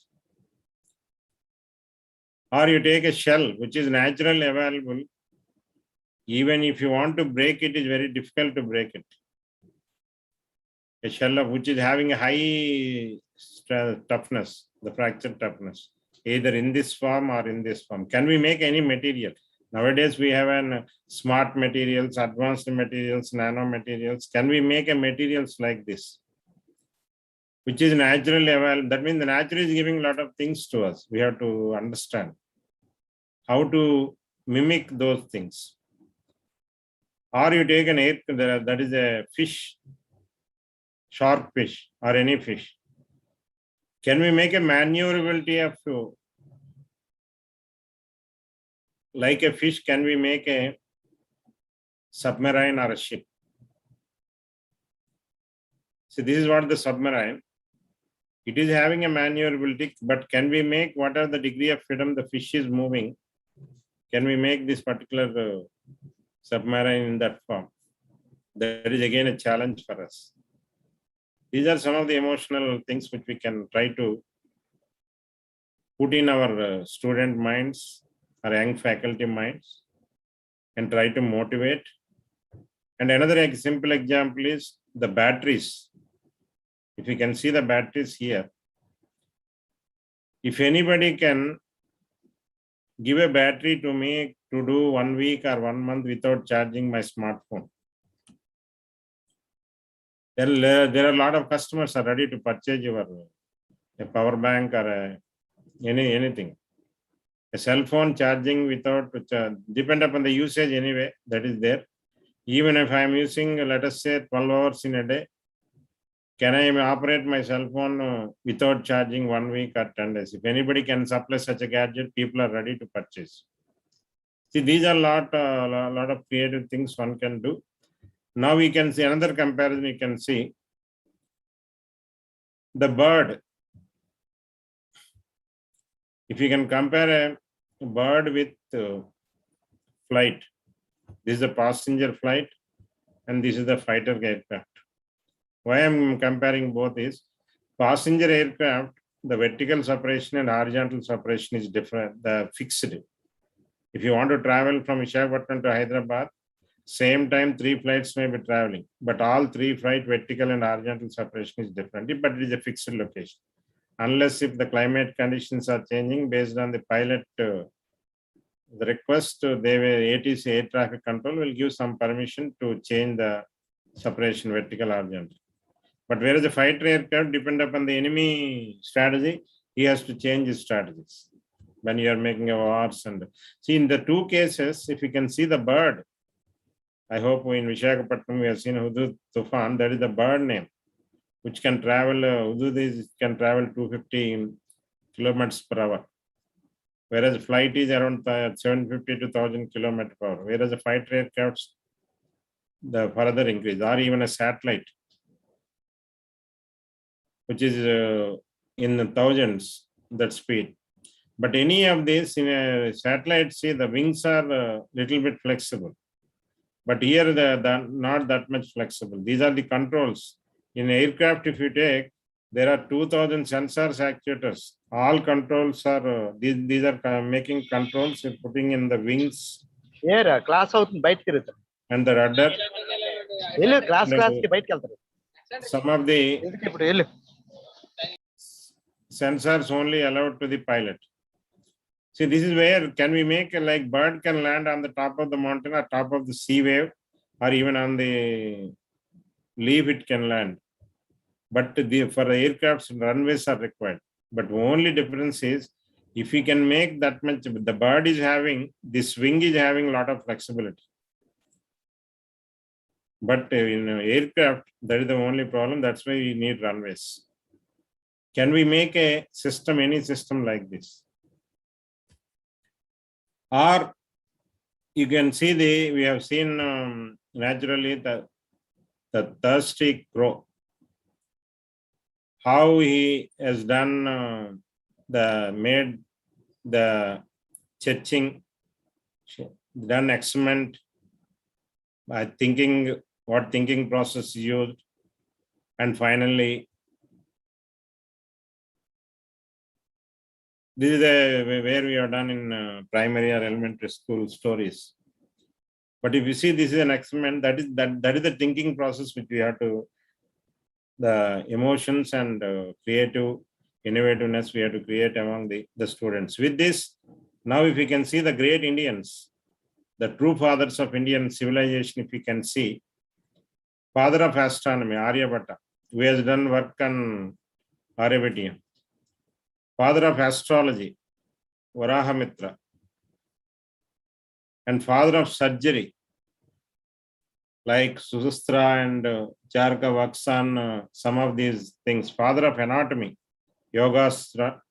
Father of yoga, Patanjali yoga, you know, very, very famous, these all things. Now the entire world is looking from India to spread this particular yoga, meditation, yoga. After COVID, a lot of demand is increased, this particular area. Father of economics, you know, 3 Nobel laureates we got from this country. But before that, Chanakya has done a lot of works. Father of atomic theory, Rishi Kannada. Father of architecture, Vishwakarma. Father of aerodynamics, Mayashura. Father of medicine, Dhanvantri. That is Ayurveda. He has first propounded about Ayurveda, father of grammar, Panini, father of Natya Shastra, Bharat Muni. See, like that, there is a vast list. If you can see, these are the, now after this journey, if you can see who are the people who have given a good contribution to. We have seen Nalanda, Takshila, such a universities where they have no big buildings, and like what are the universities or what are the institutions nowadays we have. They have done all this. Ganita, like Bhaskara Charya, father of warfare, weapons, politics, in all areas. There are a lot of contribution from the people. Now this part is missing. That is what is one threat for us. We have to create such a people. So now if you can see what is the emotional intelligence and writing. In case of the emotional intelligence, it can be high or low. You know very well the IQ levels are different by each person. It may be something high, medium, or low. That is how the scaling can be considered. Whereas in case of high emotional intelligence, he will accept everything in the positive, accept self and others. But whereas the low emotional, sometimes you don't accept. He can communicate assertively what he know, what he studied. Whereas the low emotional people uses passive or aggressive communication because of, we can say that less knowledge or less subject, and display empathy and lacks empathy. Like this, you can compare some of the comparison between, because all are may not be good intelligent people. There is a variation. Such a sample we are teaching. You should be satisfied each and every. In a class, 60 students are there, means some are in the high intelligent students, some are in the medium, some are in the low, even creative skills or even innovative skills. The scale, there is always scaling is there, because in our country we have different types of people, different the vision coming. See, because of this, so if you take India, if you travel every 100, 200 kilometers, language is changing, culture is changing, food habits are changing. But whereas if you take a Western European countries, the situation is not like that. But such a complex system, if you want to do anything, that is a big experiment for us. For example, you take a food at Vijayawada and food at Guntur, there is a lot of difference, taste. Even in the same state, same nearby locations, it is a matter of 60 kilometers distance. So that is where we have to see such a sample. Wherever we are, such a sample, always we are doing exercise. So now in this emotional intelligence, some of the parameters what we have to consider. First one is the motivation. That is what is one of the title they have taken in this FDP. The emotional resilience. That is the energy what the student can, the resistance what he is having. And also about awareness about this and how he is influencing.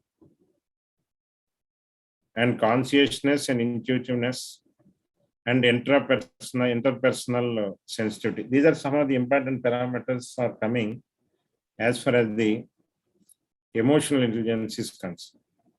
We have to see that student or any individual faculty or a student or any stakeholder in the system, we have to consider, we have to look into these points.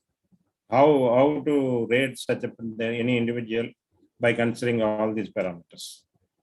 Then this emotional is in again each parameter.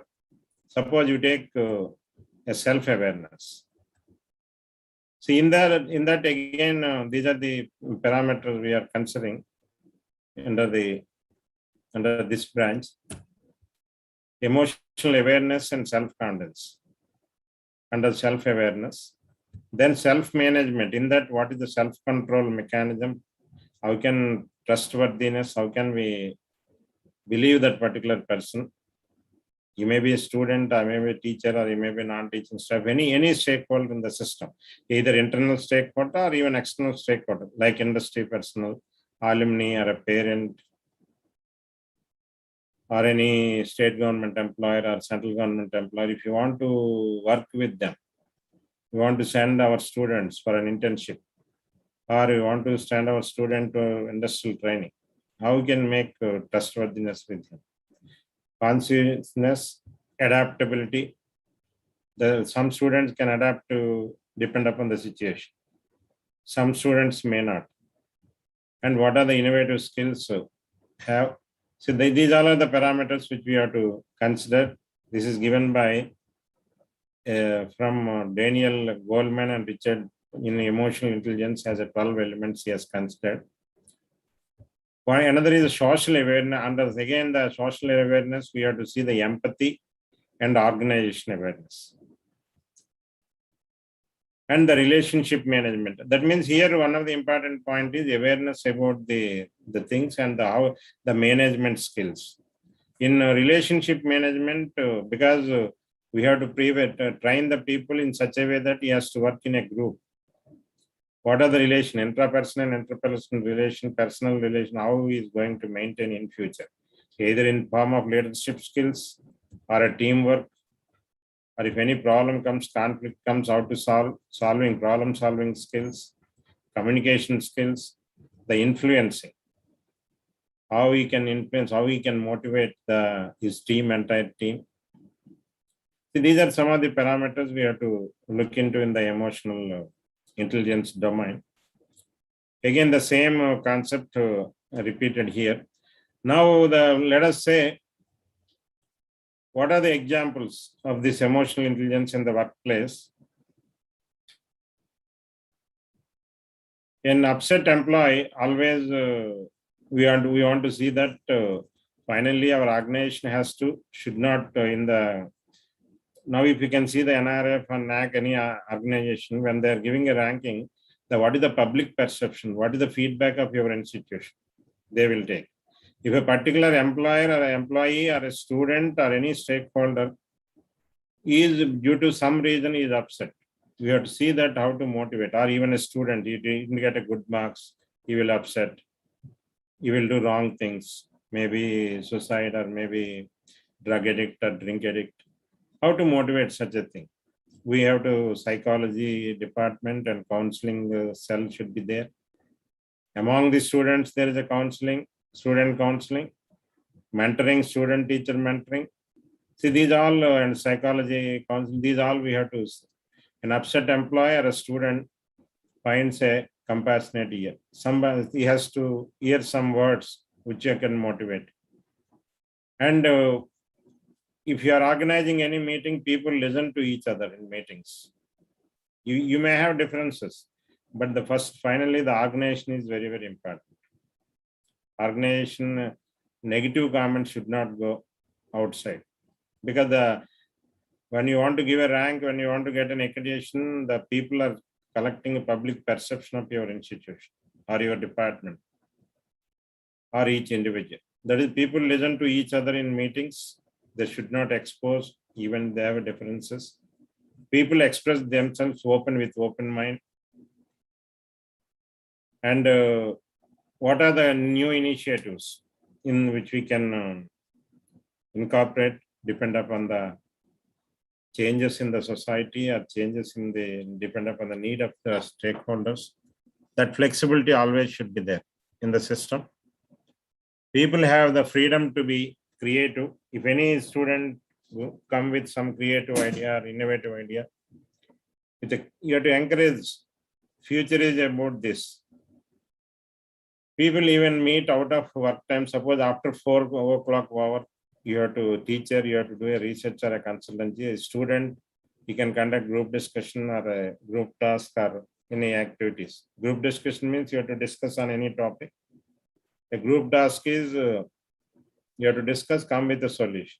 These are the things you can do after class work is over. People can meet out of work time, and these are some of the platforms where this emotional intelligence or creative, innovative things can be encouraged further. Then the emotional intelligence, in addition to the 4 parameters what we considered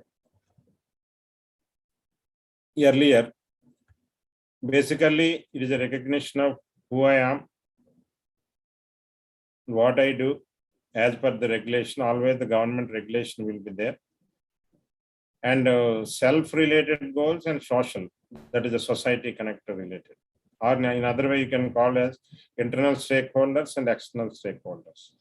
What are the skills we have to consider? Social awareness, social skills. Whatever we are doing, whether you are doing a project, UG project or a PG project or PhD project, how the society will be benefited.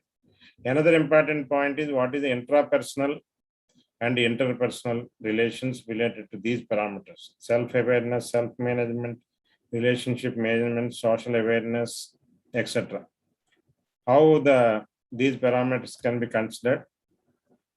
This is the same thing. I given there, it is not clear. The personal competency and relation competencies. In the personal competencies, knowledge-wise and management-wise, we have to see the parameters. Knowledge-wise, individual self is a high intelligent or medium or low. Accurate of self-assessment, one can see. If I am a teacher, today I prepared a class and spent around 2 hours.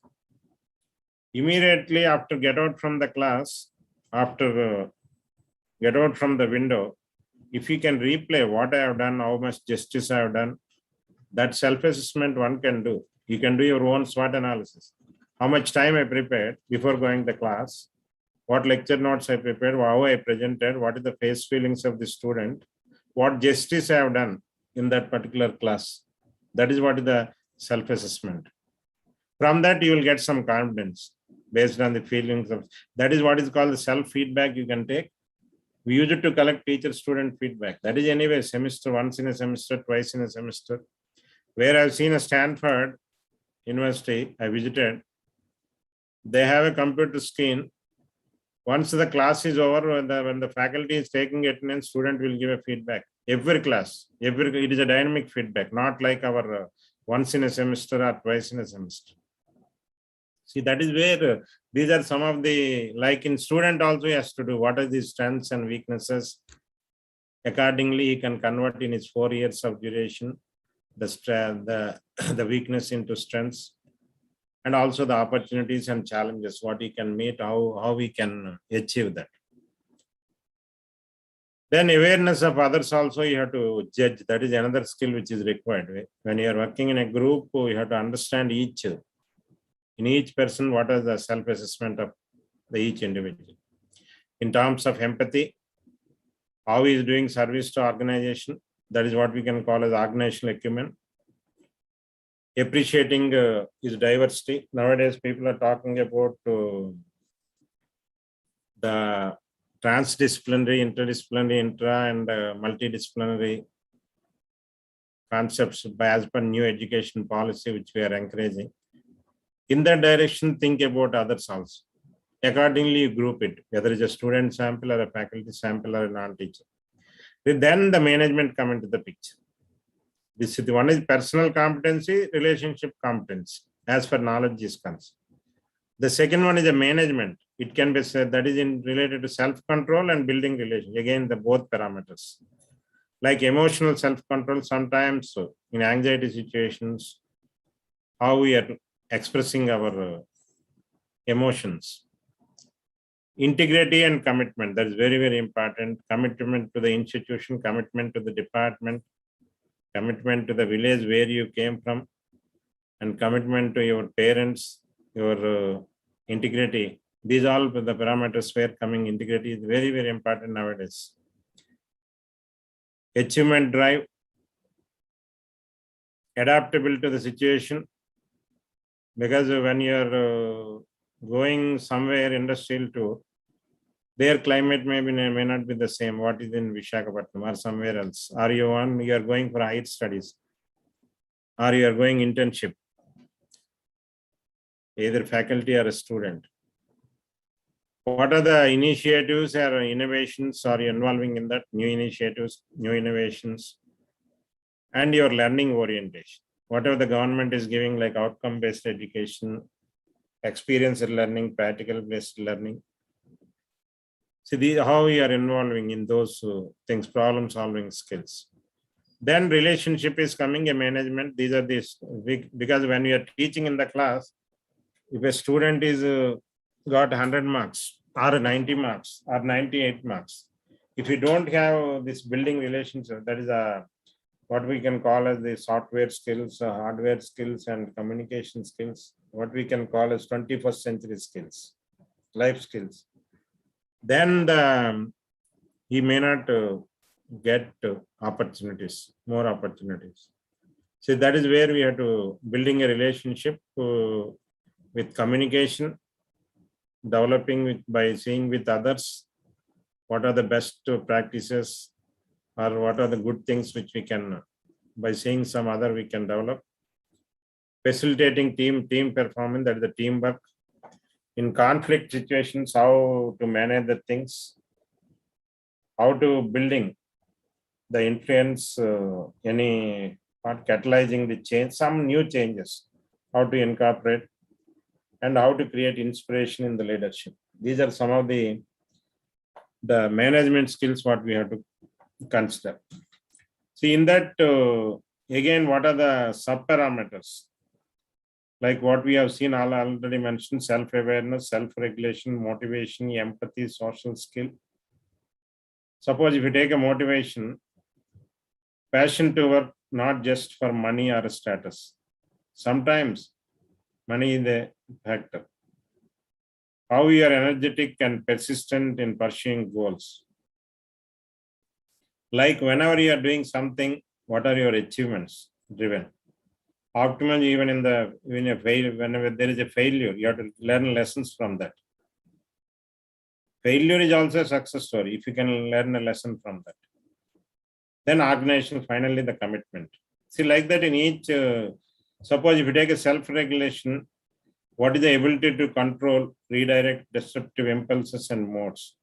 Different people have different samples. How to control. Our trustworthiness and integrity, comfort when ambiguous, open to the change. See, these are the parameters. Again, it can be a personal competency or it can be a social competency, which I already mentioned. Some more parameters I've added here. Suppose you take a self-awareness.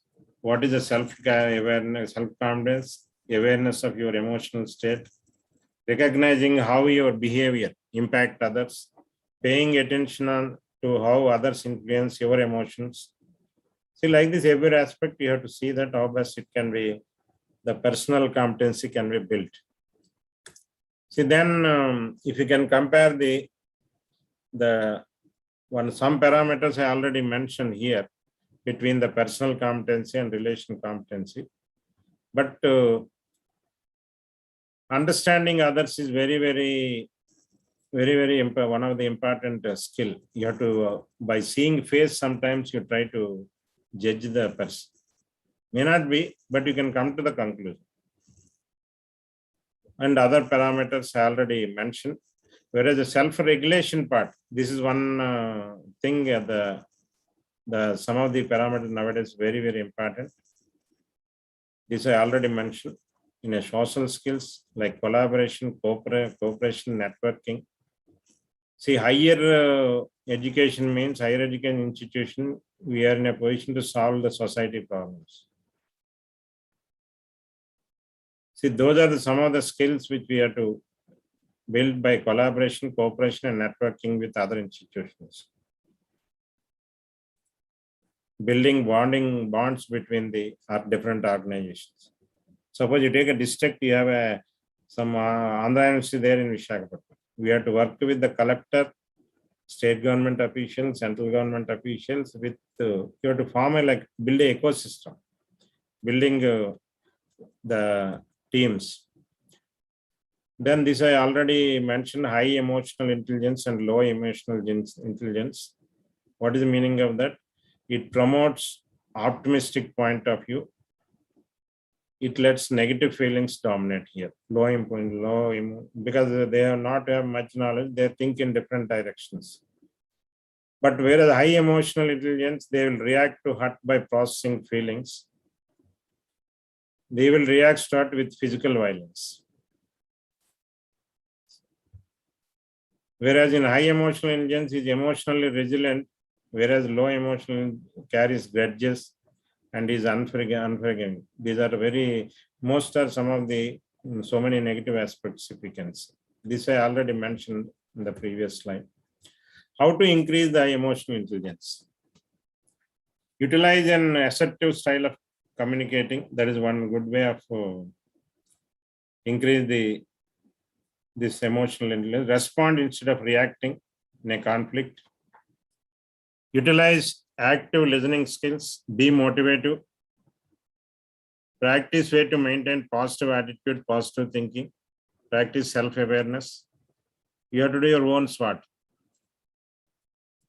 Then see what are your weaknesses if you cannot. When I started my teaching, I used to collect a feedback of my feedback from the students. Anyway, organization will collect the student teacher feedback, but I used to collect my feedback. See, like that we can improve. Take critic, even a comment, you take a positive. If nobody will comment you, you cannot improve your skills. Always negative comments you have to take in a positive way. You try to convert those things. If really it is a correct, you judge, come to the conclusion, you see that how best it can be converted. Empathize with others.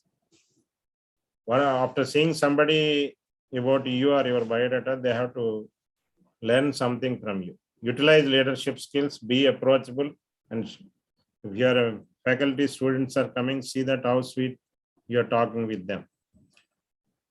So now what are the behavior skills on emotional intelligence? Take it easy, think before you make promises, listen to yourself and follow. These are some of the parameters which we are considering the behavior skills of emotional intelligence. Whereas some of the emotional intelligence skills, so these are very, very important. Core emotional intelligence, perceiving emotions, understanding emotions, and managing emotions, using emotions. See, there are different parameters. Some are already mentioned. Core emotional intelligence, perceiving emotions, understanding emotions, using emotions, and managing emotions. Whereas perceiving emotions, self-awareness, reading people, empathy, this is already mentioned. Whereas understanding emotions are self-assessment, which is already mentioned. What are the social issues, cultural competency? In India, I already mentioned culture is very, very important. Now in national education policy, it is given a lot of weightage to this. Managing emotions, then using emotions everywhere in communication. First impression is the best impression, body language, eye contact, humor, motivating, influencing, negotiating, fascinating, collaborating, building rapport, building trust, openness, taking criticism, adaptability, curiosity. See, like that, I am given a lot of list. See, these are some of the parameters which you have to consider as far as the emotional intelligence is concerned. See, these all which we are measuring in a teaching learning process by using some of these we are measuring, like what are the marks you are giving a first class or a second class in the teaching, learning, and evaluation process. But cognitive levels, some of the earlier skills, what I mentioned, we can measure by using the Bloom's taxonomy, the revised Bloom's taxonomy, by knowledge, comprehension, application, analysis, synthesis, and evaluation. See, knowledge, if you have a good knowledge, the foundation is very good. Then it is forming like a cone with a good foundation.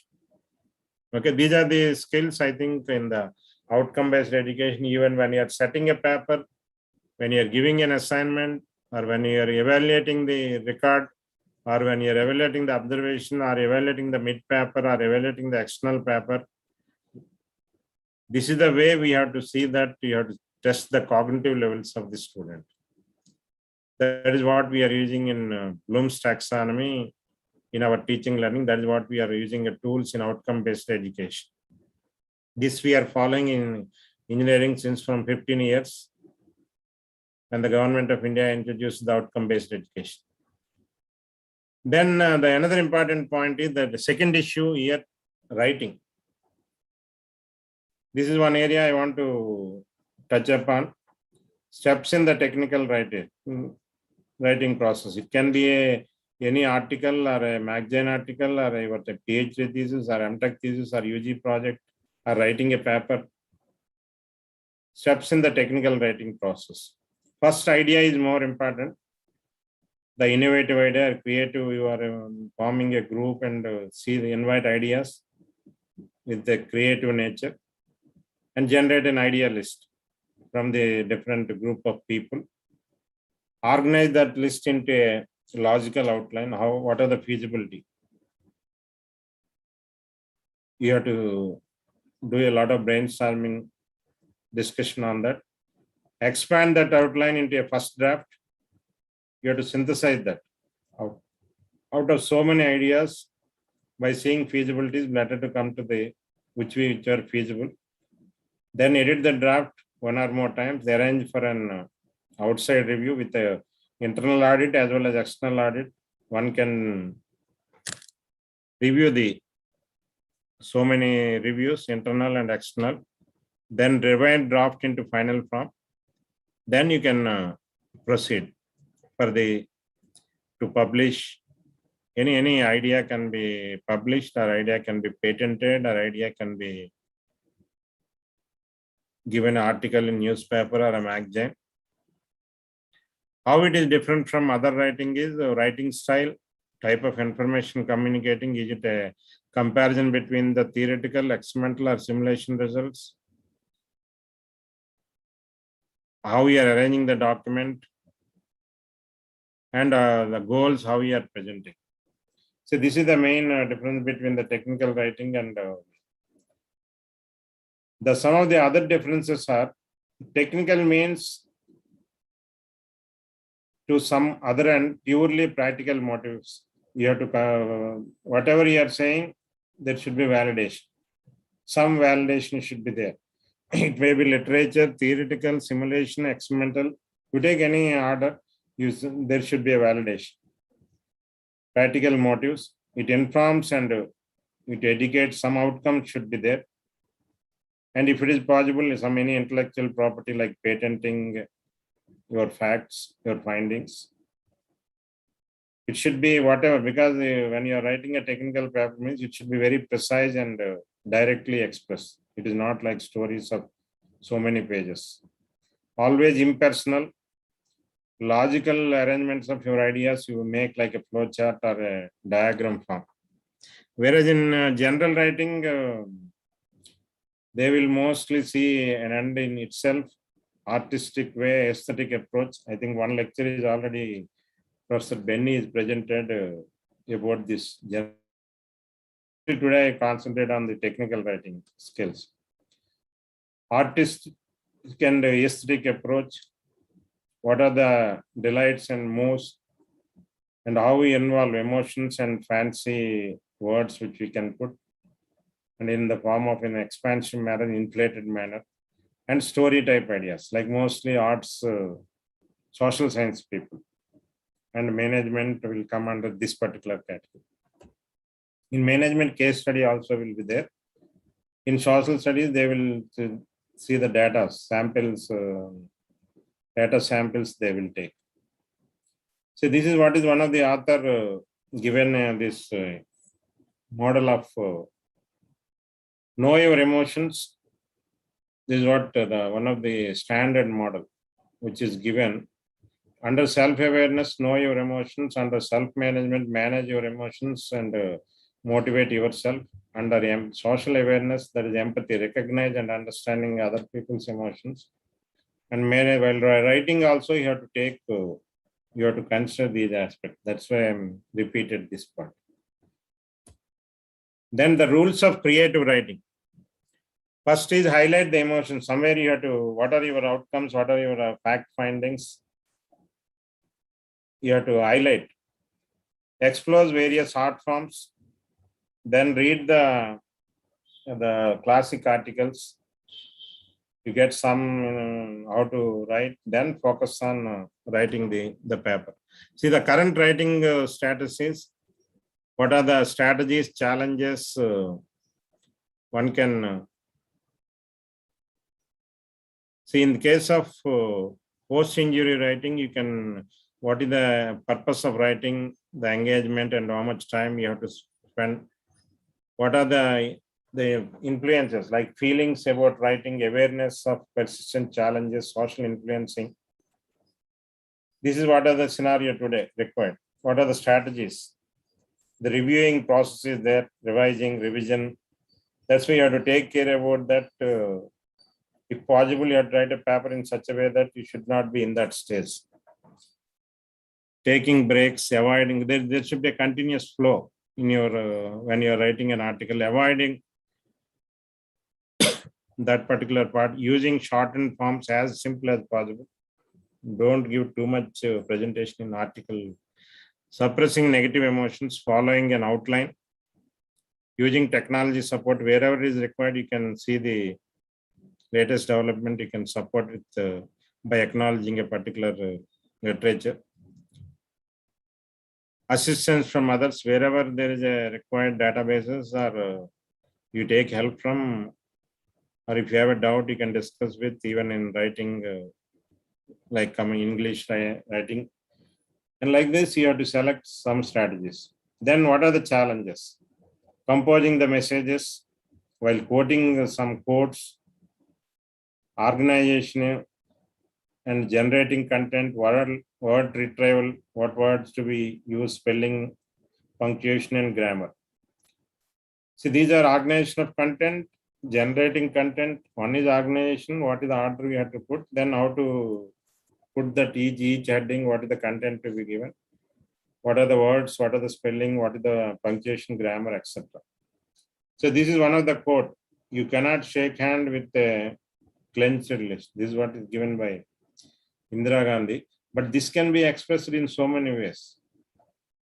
Explain what you think is in the quotation mean using your own words. See, that is where, why I'm showing this slide is, see, that is where the plagiarism is coming to the picture. Writing, you have to avoid the plagiarism. The quotes can be quoted.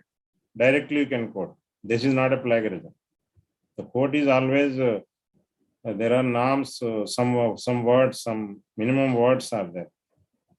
That style you can follow, but writing, by seeing that, you can see that how best it can be, what the article can be written. See, then if you can see some of the people in atomic theory, who are the people contributed. Earlier I mentioned some of the Swastra surgery and yoga Patanjali, the chemist Nagarjuna, and a mathematician Aryabhatta, and astronomy. Like this, some of our forefathers, Bharadwaj in aerospace industry, like Pushpaka Viman, I think all of you know about. These all are there earlier, if you can see the ancient. Now in modern times, these are the people who have contributed a lot of the person. See, for every movie, there is a title. Similarly, for every individual, you should have a title in your life. Everybody, some another day you will born, and one day you can die. But in that span of your life, what is the title I can put? That will be there. The person may be right, but your name will be there in lifelong. See, that type of emotion should be there wherever you are working, or when you are writing also. See, these are the people still, even if it's not there, we are remembering, like S.N. Bose, J.C. Bose, C.V. Raman, Mokshagunda Visvesvaraya, Sir Arthur Cotton. These are the people are there. Chandrasekhar, Amrit Sen, the Nobel laureates. Jagdish Bhagwati, Mother Teresa, Abdul Kalam, etc. See, if you see the journey in India before independence and after the independence, who are the Nobel laureates? See, Rabindranath Tagore is an Indian origin, but first Asian and first non-European to be awarded with a Nobel Prize. He received a prize on literature. Then C.V. Raman in 1930. See, then the gap. Before independence, only the C.V. Raman. The Rabindranath Tagore is anyway there. Their gap is around 17 years. Now the gap is 38 years. Philosophy and our medicine and Aragovind, Corona. Then in 79, Mother Teresa Peace. 83, Subramanian Chandrasekhar in physics. Then 98, Amrit Sen, economics. Rajendra Kumar, Pasuri Peace, 2007. 19, Venki Ramakrishna again, chemistry. Kailas Satyajit Peace, 2014. Then Abhijit Banerjee, this is the latest Nobel. Now we are in 2021. See, but the number, how many Nobel laureates are there? See, this is where the importance of the today FDP topic. We have to see that the culture has to be motivated. Now let us see the research culture. See, if you want to see any institution, without coming to the institution, one can say, by seeing your audited statements, any institution. We have 1,000 universities and 40,000 colleges in India, throughout India. But any institution we can see by seeing financials wise, by seeing their balance sheet, and another is a research culture. Because our primary duty is teaching, learning, evaluation, anyway that may be there. It may be very dependent upon the strength of human resource and the input of sample or students are coming. And another important is research culture. That will give image to the that particular institution. A university or maybe a college. It is the intellectual life or blood of the institution, any institution. And it will give good exposure. You can do justice in your teaching and learning and evaluation. It will add support to that particular tool. And also, it is a basis of our support for community also. Through research, we can help the community. Social interaction can be done. Industry interaction can be done. With R&D institution, you can do the interaction. It is something like an intellectual behavior.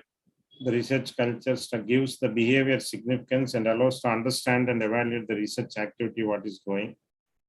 And also the transfer knowledge. You can make a commercialization. If you achieve something, you can transform the knowledge by commercializing the property and systematic process line. And also you can communicate, community problems can be solved by doing that is college social responsibility or university social responsibility, or extension works, field visits, etc. can be planned with the community. Pass knowledge to our students, the experiences what we got from the research projects. The future innovations are easily, we can encourage students by passing this knowledge. The cultural context, that is as per national education policy, can make developments. See, that's what I want to finally, in any organization, in addition to teaching, learning, evaluation, research, and one cannot stop researching and continuous, because education is a continuous learning. It will decrease the risk of effective teaching. Now they see future is something a student can select. In X university, one subject, Y university, one subject, Z university, another subject. These are the days. It may be blended mode, online or offline. This is a threat for teaching community. If you are what as per the title of this today, FDP, if you improve, then okay. Otherwise, the student may not join in our organization. See, now the next important next point is research is a systematic approach to obtain the confirming new and reliable knowledge. It should be a systematic and orderly follow a series of steps. And purpose is the new knowledge or innovative or emotion and creative innovative must be. And also it should be reliable. Whatever the research it should be. See, this is a general, nowadays, if you see some of the institutions, it may be public or it may be private. In government sector, we are calling API scores, academic performance indicators. In private organizations, they are asking, demanding something like this. In every year, the teacher as a professor or associate assistant or without PhD or with PhD, these are the things. I'm randomly giving one data, but these are the cases for the people are asking. SCI or Scopus, etc. Similarly, the minimum requirement. This is the journals and conferences, research projects, etc. These are the different scales what the colleges are maintaining to give increments or for your continuation of your services. Then what is research? It should be you have to love. It is something like a marriage, it's a passion, craze, or mindset, dedication. You have to feel like a madness, extra mile, mentality, humbleness, personality. See, like that, we can give a number of. The definition is the main goal of research is gathering or interpreting of information to answer questions. That is a systematic attempt to provide to answer the questions. You have to question yourself by reviewing the paper. Systematic and objective analysis, recording the observation from that. Then what are the theories we can apply to for the predictions? Then by way of asking questions, systematic asking questions. It should be a creative work that should be arranged in a systematic basis, increase the stock of knowledge wherever you are weak, because to do research, you need some softwares, you need some experimentation skills, you need some analytical skills, some numerical methods we want to use depend upon the situation. Knowledge required related to man, related to culture, related to the society, and new applications. Because finally, you have to apply to the component level analysis, not the basic research. It is something like a discovery. That is where the emotions are coming to the picture, a journey, an attitude, an experience, a method of critical thinking, a careful critical inquiry in seeking facts for principles. It is one way an art of scientific investigation, scientific or systematic search for pertinent information on a specific topic. It is process of arriving at dependable solution to problems through planned and systematic collection and analysis of interpreting data. It is an effort to gain knowledge, movement from known to unknown things. That is finding solution to the problem. That is by using implicit question or maybe explicit answer or data to answer the question. Another important parameter is an actively caused by instinct of inquisitiveness to gain fresh insight, find answers to questions, acquire knowledge. Or in broad sense, everyone does research, but don't write it up. That is what the mistake we will do. Without trustworthy and tested published research, nobody will accept your. See, we are dangerously lost in experience and opinions, and yes, that's why whatever you are doing research or you are reading new paper, technical, you have to write somewhere. See, what is the research is? It is a human activity based on intellectual application of solving problems. Because writing is comes after when you are starting research. That's why I'm touching this particular point. Interest of people, society, science, and engineering. It develop methods, concepts, ideas, technologies, applications, products for advancement of human knowledge and of user to the society. Finally, whatever you are doing research, it is benefit to the society. That's very, very important. Without benefit to some other, whether the society or industry, we can't do the research. Research uses scientific methods of inquiry, experimentation, analysis, logic, systematic working, and proving the new ideas. Research may explain behavior of systems, unknown events about nature, interactions, and relationships. As far as the development is concerned, it is act of improving the existing system. Sometimes there are two things. You are entirely giving a new idea, or existing system you are modifying. That's what act of improving the existing system, or growing a system or activity, or refining the existing system with the introduction of new things. Nowadays, suppose there is a system, you are using Internet of Things or artificial intelligence or big data analytics, etc. If you want to use and see the performance of the system, existing system, improving the existing system. This is also comes under the research. The new discovery, to find out what one does not know before. You are entirely giving new things. Used to apply for exploration initially of new geographical entities like rivers, mountains, etc. Suppose I will give an example. In Srikakulam, there is a Vanshadhara, Nagavali river are there. Mahendratanya, 3 rivers are there. What is the mathematical modeling I have to adapt? The river flow is not same. What is flowing through river is not same for the 3 rivers. See, that is how to apply our findings and simulate to the practical systems. You like rivers or it may be mountains. Depend upon the situation, you have to apply. Investigate behaviors. Study. That is what. Now the fluid, I am studying the algebraic equation, integral equation, differential equation. When you are talking about flow in the river, what is the equation? Let us say partial differential equation. How to apply that partial differential equation for Nagavali river, Vanshadhara river, or Mahendratanya river? That is what they investigate the behaviors.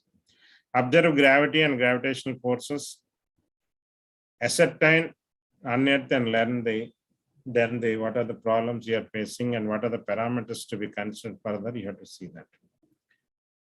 Then innovation, generation of new ideas for making changes in thinking process, in processes, things, products development, methods, techniques, services, and application. In any the particular aspect, you can see how the new ideas for making some change in the existing. Something new, that is what, substantially new, different from the existing and used. One is something added on the existing, generation of new ideas for making changes. Another is entirely new, increasing the value of the people, science, customer, producer, even organization also. If you are giving something new to the existing, first they will talk about the institution name, then the administration, then who is the person actually involved in this. And then to your village, your district, your state, your country, and the entire world. See, like that, it is interlinking globalization. Now we are in the global village. Positive changes will come in your life. Somebody will recognize you to make something better. That may be something breakthrough. You are the first person you have done that. See, that's why invention is the first occurrence, an idea of product or a process or a service or application. So these are the words now, the buzzwords: invention, innovation, creative, skill, commercialization of product, startups, innovation, that is incubation. Future is about this. The innovation is the first attempt to put into practice. That is what the commercialization part is coming. Invent and incubate and patent and commercialization, product development. So these are the buzzwords nowadays. The people are future is with this only. That is what the industry 4.0. I hope all of you know. Industry 1.0 is a mechanization with mainly steam and power, steam and water. Then electrical energy came into the picture when the industrial revolution, industry revolution 2.0. After that, automation, because of computers and other the automation came into the picture. The industry 4.0 is, this is what innovation, invention, incubation, patenting, because of by using the advanced technologies like Internet of Things, big data, cyber security, artificial intelligence, blockchain, and digital manufacturing, smart manufacturing, etc. See, research is nothing but going deep into a problem, narrow down the problem, understand each component, and go deep into it. Then analyze it, look at the performance of indicators, studying the existing system, then identify the drawbacks, establish several alternatives. So it may be a new method or new technique or process for improving performance, existing system, or increasing usage, reducing waste, like that, increasing the efficiency, like that. What you are looking, it impacts on the environment or ecology or the society, etc. Conduct proof of concept of the new method through experiment and simulation or the analytical equation. You have to interpret. Always that comparison should be there, otherwise nobody will accept your results. And then from that experiments or simulation, you get the reasons, theories, and experiments and observations. Look for alternatives. Build a new item or a theory or a concept or attacking new evaluating like nanotechnology or new areas. And when you want to conduct an experiment, it is not that much simple. Even if there is some newness in that, there should be expensive experimentation, because in experimentation, error is one problem. Error may be coming in any form. Well, many parameters are measuring. We need to analyze whether the results are correct or not. With the existing, the new characters are new or existing or new. Look on the theory or purpose of theory. It is not idea only. The idea should be implemented and the proof of concept should be shown. Specific advantage and idea of the application. It is a combination of new idea which is proved. Its advantages are established by means of modeling or sometimes statistical analysis, experimentation, algorithms, and computer solutions. And it also showed that there is a sufficient depth, sufficient understanding, and also enough advantage based on research work. Okay. See, the research is done by asking questions, by asking a series of questions. This is what I already mentioned while discussing emotional intelligence. What is the current state in my topic? What future characteristics are left out? What are the desirable features, characteristics? What are the parameters affecting the parameters? Are there any aspects of modeling? If the model is good, even a newly born kid, if there is a model, you will give the input, you will get the output, but that output is correct or not. See, one has to consider how is the process? What are the weaknesses? Can we add additional features to the process? Is there a measuring system for the process? How bad performance indicator? What is good, what is bad also you can see. How does we improve the performance? Can we new alternatives be introduced in the technology? Can we use new technologies, like big data analytics or artificial intelligence, neural networks, etc.? Can we use new materials like advanced materials, smart materials, nanomaterials, etc., where sensor and actuator both are like active systems, very smart systems. Research components like hypothesis testing, concept checking, experimentation to get new modeling, algorithms, measurements, design concepts, detailed reason, and logical propositions and theorem proof. Finally, why research? To get a degree, to get a respectability, to face a challenge, to solve a problem, to get intellectual joy, to serve society. And also it will increase the standard of living. If you have done research, the people will recognize you. You will get some standard of living by showing right path to the society in case of social and behavioral sciences. If your research findings, it is useful to the society. So this is what is the schematic of research processes.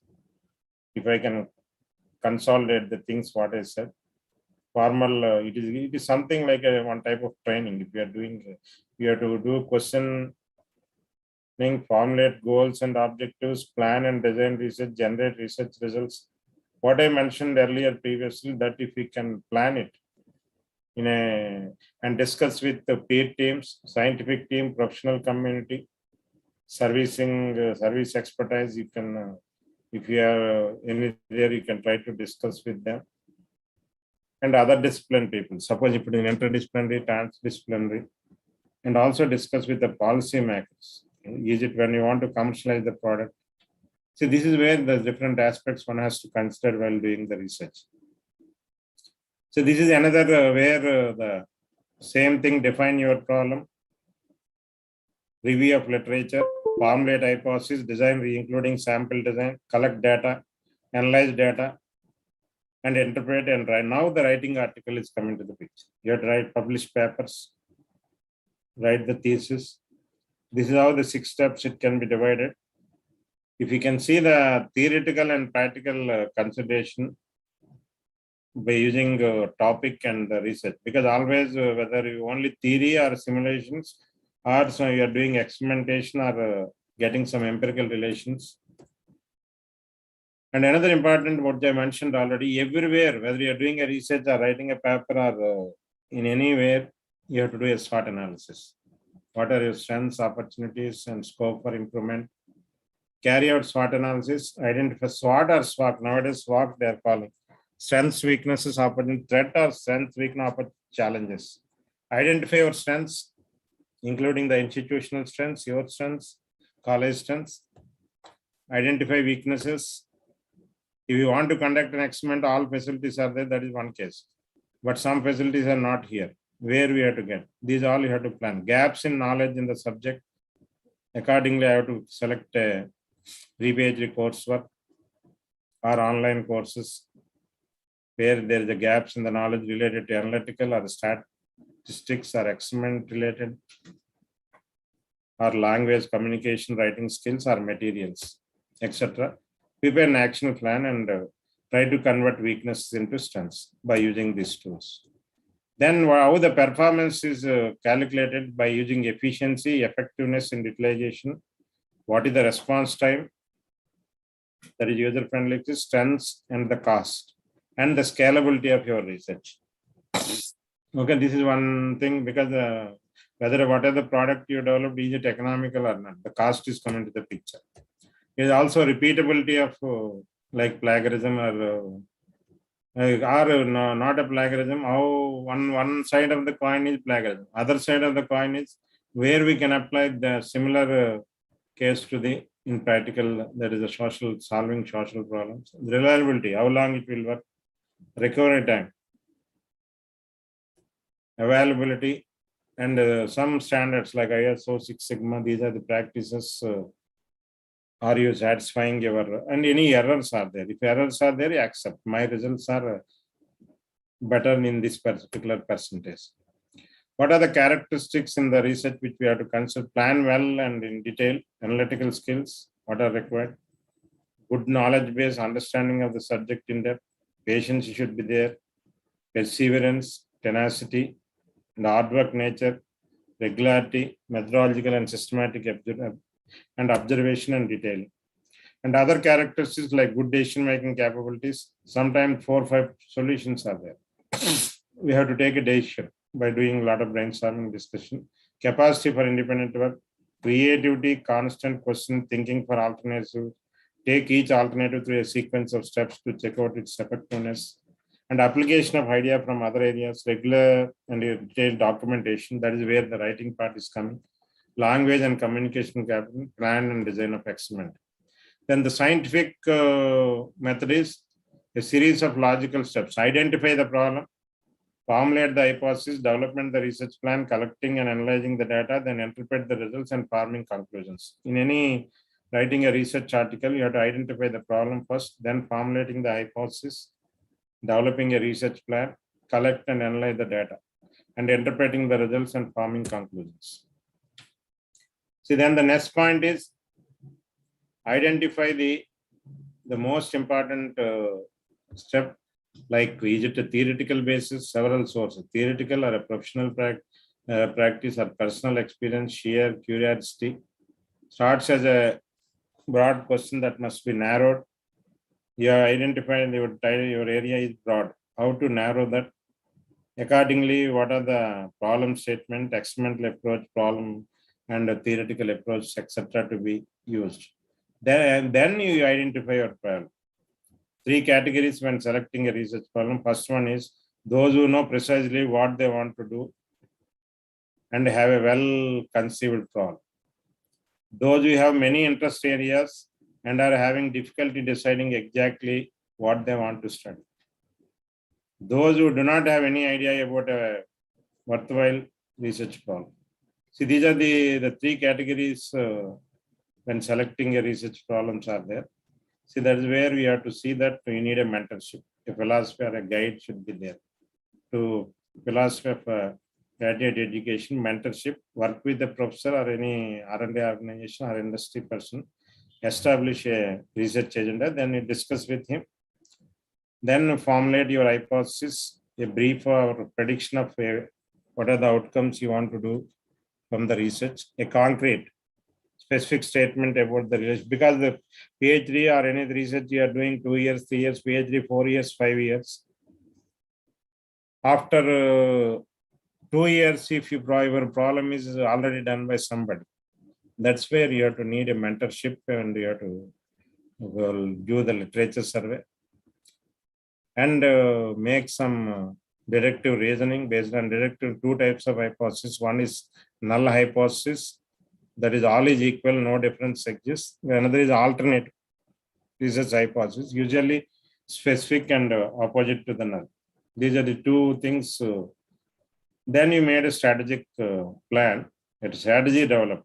Once you identify strengths and weaknesses and opportunity threats, as per that, and also mentor decided, then what is the strategy? Develop like selection of relevant research topic, identification of the problem, description of data gathering, then the data analysis, then pilot study, case study, or application, component analysis to be done. Collecting and then analyzing the data where following what time time required to collecting the data in the lab, how much time for analyzing and composing the data, and if it is a controlling the environment, how to apply practical analysis. Sometimes the time more time consuming in particular application, you are expected something, but it is taking more time. See, that's why you have to see that. And then by using the data analysis and draw a conclusions, you have to get the evidence support or from original hypothesis, whether you can accepting or rejecting, and you draw the conclusions. Sometimes it may be giving positive, sometimes it may be giving negative. Sometimes you present that part also, positives and negatives. Develop a new hypothesis, and interpretations typically made beyond the specific study. Okay, this is what is the general. You have to identify your questions, hypothesis form, research plan, then data collected, the results interpreted, then the new question. This is given by Drew Hartman and Hart in 1996, the research conceptualization of the research process. Now, if you say this is the general, the same thing what I mentioned, the technical terms. In the technical, when you're doing any system, what is the existing structure or new? Convert into the form, you make list of ideas, list of assumptions, then convert it into equations. These assumptions convert into equation, the analytical model, then solve the mathematical equation by using study the dynamic behavior, get the results by using simulation and analysis, etc. But you have experimental facility, go for prototype testing or actual model, scale model, and compare this result with this result and see that if it is okay. If it is not, you can improve the system and see that until you are getting your objectives. So these are the steps in the. There are three types of research questions: descriptive questions, difference questions, and the relationship questions. Purpose: to describe the phenomena or character of a particular group of subjects, like survey of research or qualitative research. When you are surveying a literature, you divide into groups. From first groups, what are the gaps you have to identify? Second group, like that, 5-6 groups. Let us say each group you got 3 gaps you identified. Out 3 into 5 groups, 15 gaps you identified. Out of 15, you may not attempt all 15. See, that's why let us say 9 are you attempting in your research. That you can, for those 9, you have to write your objectives, your gaps in the literature you want to attempt. And for that only you have to write your outcomes. For remaining 6 out of 15, you can put as a future scopes. This is how the questions will help you to make the what purpose to make comparison between these groups. Is there difference experimental results between treatment versus control, or pre versus post test comparisons, or non-experimental research? Is there compare one group to another group of the existing case studies or social sample? Where a relationship questions purpose is to investigate the degree to which 2 or more variables co-vary or associate with each other. What is the extent of this variable? These variables are playing a role, like parametric analysis. Established something like a cause and effect diagram. Okay, so the theory and hypothesis, you have to see in hypothesis a belief of prediction of the eventual outcomes of the research, a concrete or specific statement about relationship between phenomena based on deductive reasoning. Theory is a belief or assumption about how things related to each other. It established like cause and effect diagram based on inductive reasoning. That the theory and hypothesis, there is the presentation skills, lot of difference is there. This is the order we have to follow. Hypothesis first, then theory, then you make it some loss. The classification is three systems. One is the basic research, applied research. Second is quantitative, qualitative. Third is experimental, non-experimental research. Basic and applied is a pure fundamental research, whereas it is a central purpose to solve immediate problem. It discover new knowledge, improve the products and processes, takes many years for the results for basic research. It is interpreted like Newton's laws or Archimedes. Similarly, that if you want to quantitative, it is numerical measurable data, traditional or positivist approach, clearly stated questions, rational hypothesis, develop research procedures, different variable, large sample data, traditional statistical analysis apply. Whereas qualitative is generally non-numerical data, typically anthropological and sociological research methods, observes of a natural thing, natural set, that is settings, in-depth description of situations. Whereas experimental, non-experimental is here cause and effect. This is a casual comparison. This is extraneous variable control, here descriptive control. And here we can use fundamental characteristics. Here you can use correlations and history. You can compare. These are the experimental research. Mostly in engineering or science, we will do experimental findings. Identify the research question problem area. Review the literature. Distilling the question to a specific research problem. Continue review of literature. Formulation hypothesis. Then conduct an experiment. As for your objectives, determining the basic research approach, identify the size of sample, then designing the data collection plan, select or develop specific data collection, choosing the method of data analysis, then implement the research plan, preparing the research report. Whereas scientific research, it is a team effort, involves asking small and manageable questions, often move slowly. It is not contains periods of frustration between the success. It is not simply a morning 9 to evening 5 job. It should be there. If some problem comes, continue, you have to think. And at each and every stage, you must always be documented. Now let us come to the data to be publishable. Your work must be meticulous or reproducible or well documented. Science can be unpredictable. Don't get frustrated. Ask for help. Be creative. Be flexible with your research plan. What is your research group experts for you? Attention of safety, respect of diversity, respect for different model, professionalism, especially when dealing with colleagues.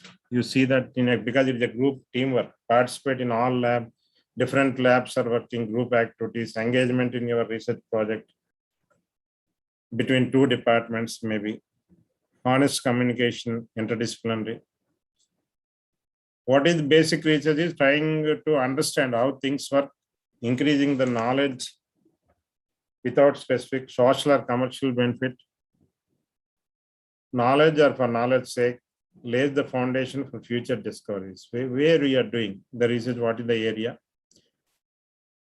What is the mathematical modeling which we are considering, like knowledge, power, time, money, work, power, like that. I'm giving some examples. A good mentor is, as from the, because we are a teaching community, you should be advisor, critic, coach, or advocate, or a teacher, or a role model.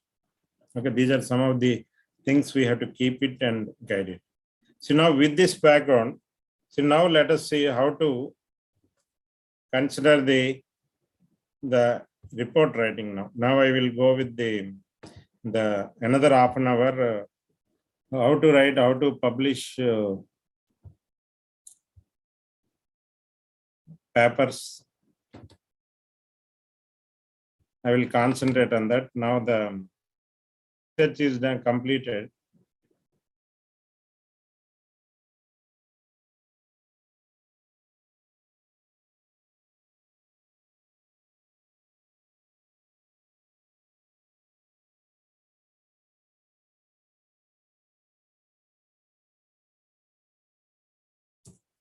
Is it visible? Yes, sir. Okay. See now the Yes, sir, it is visible. Yes, sir, it is visible. Okay. This presentation will cover how to report. Still now we have done on the emotional, creative, or innovative thinking or inventions you have done something, you have achieved. Then how to present, that is very, very important. That is one of the aspects which you want to, how to writing, how to document the things. Report purpose and planning, report what is the format you have to follow, how to organize headings and languages, how to visual design, source documentation, finishing touches, where to be published. See, in the while once the research findings are over from the PhD or from a project or from a social sciences or from a science family or from engineering, you have to explain the problem and issues studied. First, you have to describe your research problem. Then what is the methodology you have adapted? Discuss research method. What is the data you have collected? Describe about the data. Then what are your findings, outcomes, and how it will affect? Explain the implication related to stakeholders or society or environment or ecology, etc. This is the way you have to plan your, to document the things. Why we have to write a publish or a research paper? Ideally, if you can see that, to share research findings and discovery with the hope of improving knowledge base. We are developing a knowledge base for future generation of people. Or practically speaking, to get funding, by doing research, you can get further funding. Projects you can get, collaboration, you can do collaboration, you can do networking. You can present your article in international platforms, get promoted, professor, assistant to associate, associate to professor, get recognition. Because of your name, institution will get recognized, your department will get recognition. It is something like, in addition to knowledge base, knowledge sharing as well as achievement of your department, individual and organization. A research paper requires you to critically think about, evaluate, organize, and compose. It is like something like how we are giving assignment to the student. It is also you have to think like an assignment. Because once you have done a research, it has to be published, because you will get some recognitions in terms of citation index and other parameters. It is an assignment or a project that grows over a time as you interact with other sources. It varies in length, depend upon the field where you are applying a science, arts, or engineering. It is generally written on a topic decided by your teacher or your It is a report, research paper is a report prepared at the end of the research work based on the findings through a series of scientific experiment or a field study to communicate the findings among the specific audience. It explains the experimentation design, results obtained, the interpretation and significance of the data with its future implications. In other way, it can be generally belongs to the scientific community and may be working in the same or related field. That is the main purpose of the research paper. I hope all of you have gone through this Gazette of India. The PhD is mandatory qualification for direct recruitment of postness in universities. But recently, due to COVID, it is again modified the date. Otherwise, it may be implemented from 1/7/2021. But other NET and SLET and SET state level tests and the national level tests shall remain minimum eligibility for appointment of teacher in degree and junior college, other colleges. But as far as universities or higher education institutions, so this is they already started. See, that's why then indirectly what we can say, research is a mandate thing they are making mandate if you are in a teaching community or R&D sector. See, the report purpose inform readers of research results precisely, concisely, and specifically. They should not have to read whole report to get essential points. Need not, because the entire work what we have done, let us say PhD or a research project, we have to convert into 6 pages or 5 pages or 10 pages. Maximum, let us say 20 pages. But most of the cases, it is 6 to 10 pages. The curbing is a good way of to look at your topic from 6 different perspectives. That is, describe it, compare it, associate it, analyze it, and apply it, argue for and against it by asking questions and make a list. I already mentioned while doing research, what are the possible questions, possible answers, possible reasons. These all you have to list out by doing the above thing, describing, comparing, associating, analyzing, applying, and arguing. See, this is a way, 6 different perspectives one can. Then planning of report. Before writing, why you are writing? What you hope to achieve? Who you are writing? These considerations will determine your report's content, organization, textual, and visual designs. If you ask question yourself, that's what I mentioned here. By asking questions, different questions, answers, and reasonings. See, that is where finally you will get a systematic report content, organization, textual, and visual designs. Then report formations. Reports generally, it can be a paper or it can be a report, include the following sections. Standard format. Case to case, it may be slightly varying. Abstract, introduction, literature review, methodology, results, discussion, and conclusion. See, these are the steps generally we have to consider as far as the report formation is concerned. But we should be aware of that order is flexible. That's what I already mentioned. This can be case to case. Suppose from journals combine introduction and literature review, some journals. Others have the result and discussion combined. Like that, case to case, it may be varying. But most of the cases, they are following this particular pattern. See, then in the abstract, I will discuss one by one.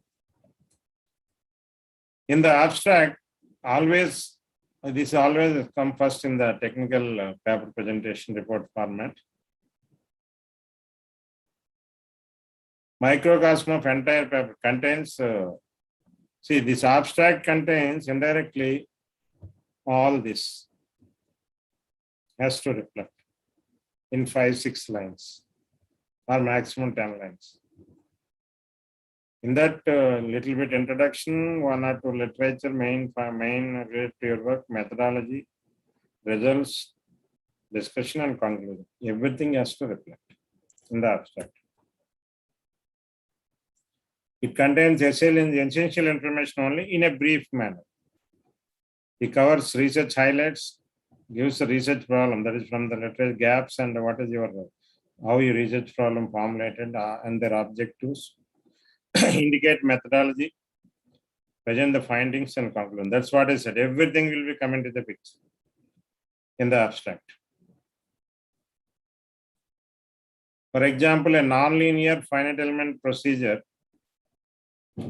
for the pre and post buckling analysis of thin-walled box section beam columns is presented.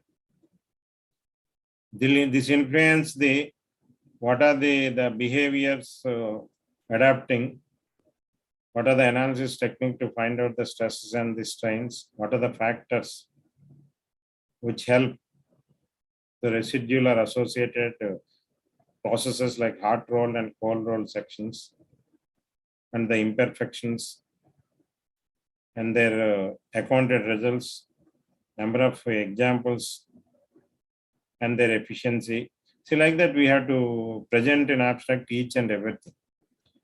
Then in introduction, background or introduction, the next step here, the second step. Explains the research problem and its context. Explain the importance of the problem. Why does it matter? Why is more information needed? Explain the reason and goals of the study. Why you're doing this part. You have to define your problem. Problem definition and or a motivation of the problem.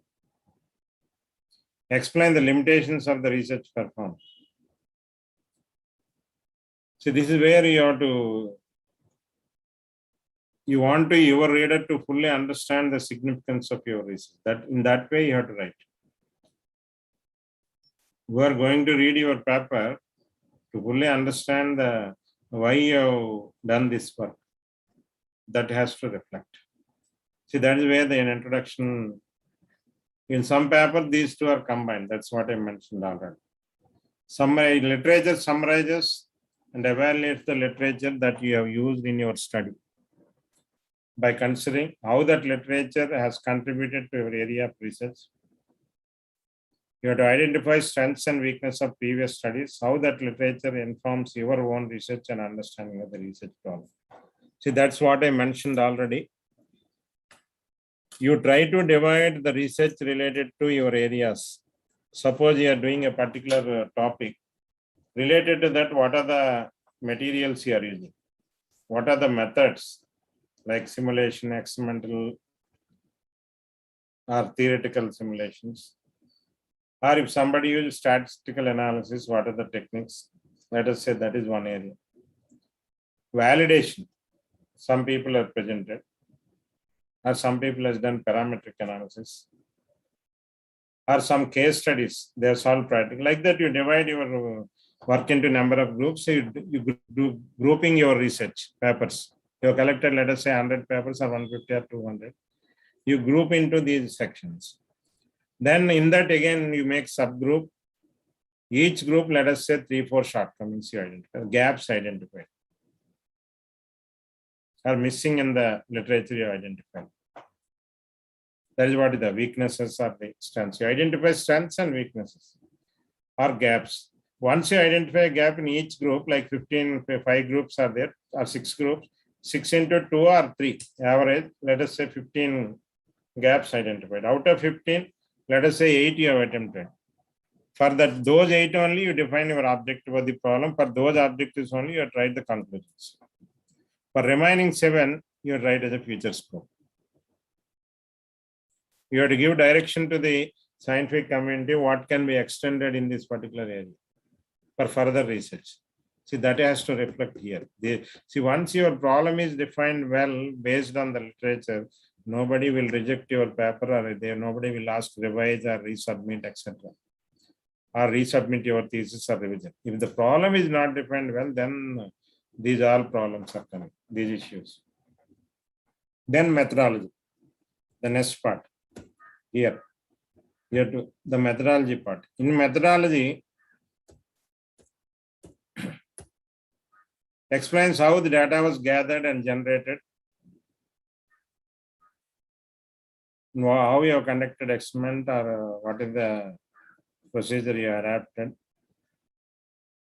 how the data is analyzed, any statistical analysis done, error estimated, or you have to explain all those. Assume reader understand your material and may not include all things, but you mention briefly how the data is analyzed. Does not include explanation, too much explanation on that. Because once you given a small hint, the reader can easily understand. He may have idea about that particular method. I used this is the tool. In the past, you have to methodology is in a past tense and passive voice. Let us say one piece of coil was cut. The research has been carried out. It is the research and not your activities that are of interest.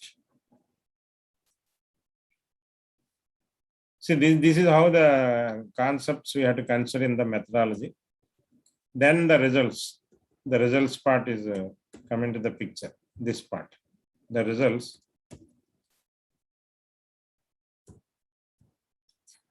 In the results, you have visually and textually represent the research finding. Basically, outcomes. Visual representation, textual representation, like graphs, like program like flowchart or schematic representation, or you explain in parallel with tables and other things, and textually also. Visual representation of like graphs, tables, diagrams, charts, etc. Textual also you have to write in words also, a little bit explanatory in the text. Text point out most significant portions of research findings related, indicate key trends and relations, how these are affecting, what are the parameters are playing role, highlight. If any expected or unexpected findings, you initially you planned, these are the objectives, but some unexpected results are coming. Both you have to highlight. Expected, maybe good or maybe bad. You try to present those things. Then discussion. There is the next part, how these are assess and comments on your research results, include explanation of results, comments on unexpected results, offering hypothesis for that unexpected results, and compare, if possible, compare with the literature. Does your research confirm the previous studies, or any deviations, or it is improved than the existing? Explain for how this information can be applied in the broader context, like application of component analysis or with the case study you have to present. Finally, summary. It discusses what was learned through research, either a project or a PhD or from anywhere, or from a UG project, student PG project. What remains to be learned for future work, weaknesses and shortcomings of the study. That's where somebody can extend your work, and strengths of study. Possible applications. You have to mention, you may be done one component or two component, but other application, how it can be done, you can explain. And finally, your recommendations. You have to recommend something. Okay. See, then organizational consideration, your audience, the purpose of writing. Content should be influence your report organizational format. Example, your professor may have very specific guidelines, but carefully consider your decisions also, headings and subheadings. So professor may be given broad overview, but you have done research, you may be some cases you may be better than your guide in some aspect. That you are the person who gone through the literature each and every step. Headings and subheadings guide readers' attention. Can be used to keep track of various parts of project, like making components, assembling component, testing assembly, for example.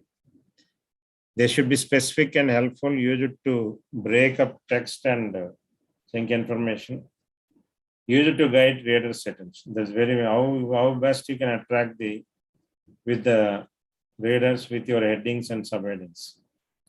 Example of suppose Wagyu heading, the use of some computing technologies in certain engineering classrooms.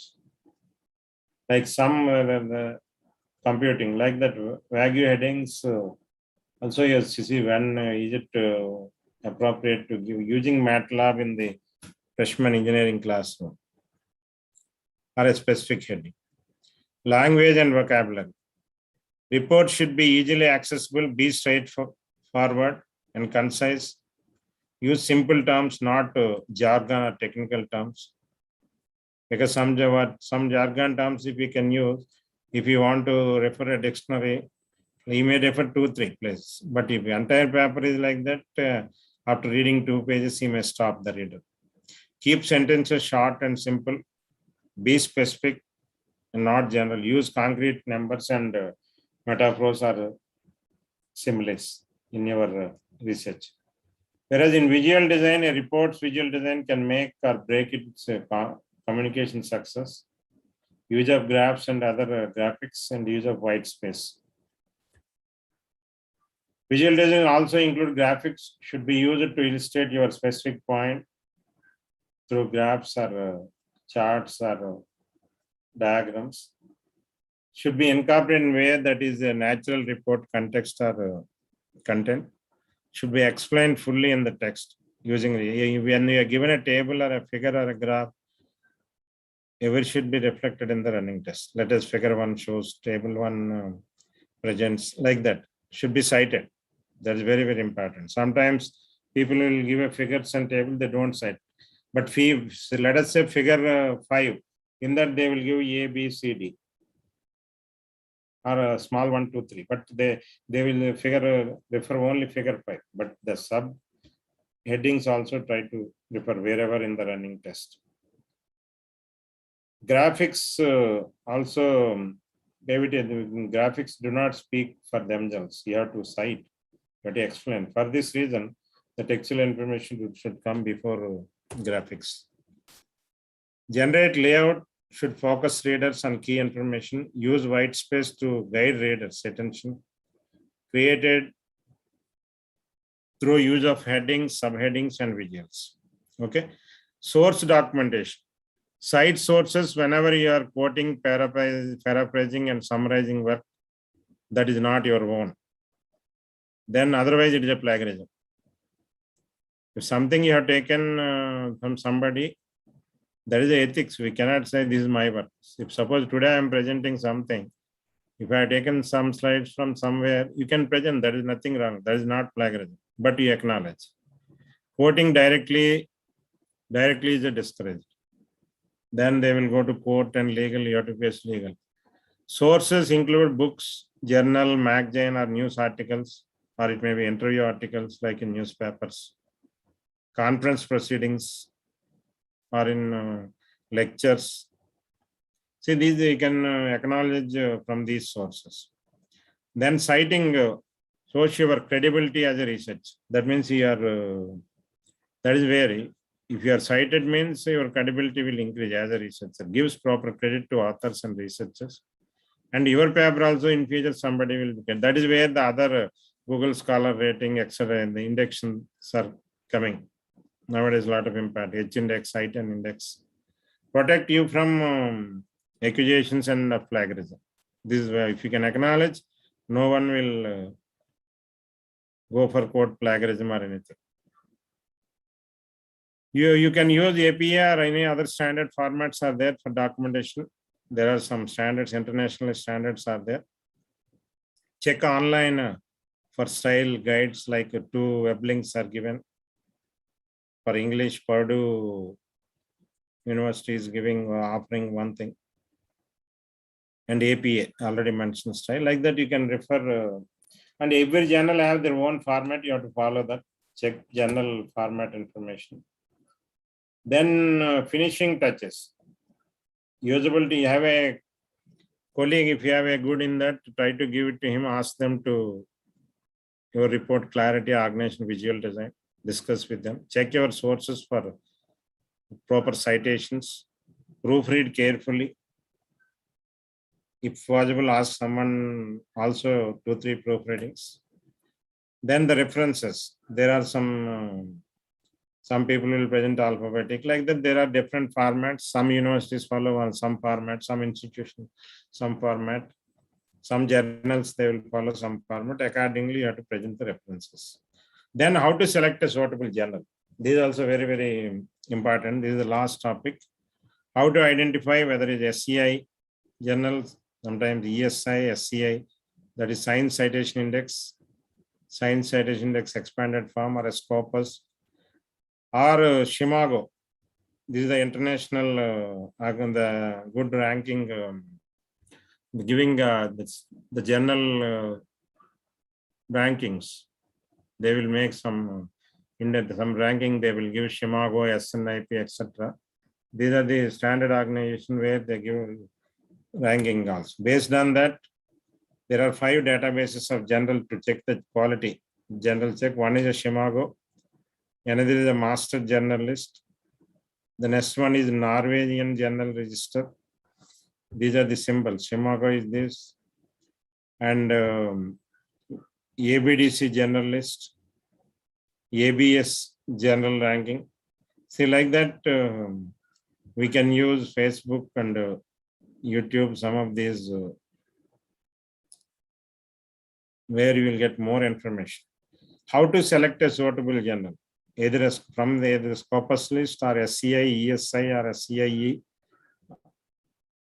Web of Sciences, Shimago. Now in Indian terms, UGC Care Journal list is there. See, these are the, if you publish any other journals other than this, there is no value addition for that. Please try to. You may have 100 publications, but how many are Scopus, how many are cited journals from Web of Sciences or Science Citation Index or Science Citation Index expanded form, or see, like these are the ways where we can use. This is a website for Shimago if anybody interested. How to do this, I will explain in 2-3 slides. This is the Shimago journal website. If you can open Shimago institutional ranking, they will give institutional ranking, not only general ranking, based on the publications what you have, because whether it's an NAC, NRFL, these are the people, NBA, these people will look into the approach, these are the organizations. Okay, in India, InclibNet is there. That is the source. They will take some of the data. Here, once you open Shimago general ranking, all subject areas or all subject categories, all regions and all countries, all types, year, etc. Like this, it is there. You can select one by one.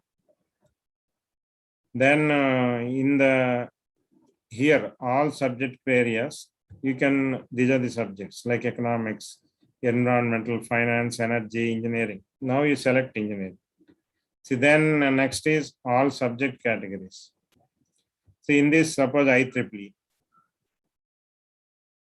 Then we have to open and what is the, once you select engineering, it will ask what journal you want. Then all subject areas, first is over now. All subject areas, subject categories. Now in this, subject categories are like aerospace, art, engineering only. We have selected already engineering. In that, all subject categories means entire list will display. But if you want to narrow down, related to aerospace or architecture or automotive or biomedical or building, civil, computational mechanics. Sorry. Like that, if you can select, there is a vast list is there, and it will give the display like this. What is the total references, total citations? There is a standard format, it accordingly it will display. Afterwards, all regions and countries. Then it will, you can select region wise. Again, all types.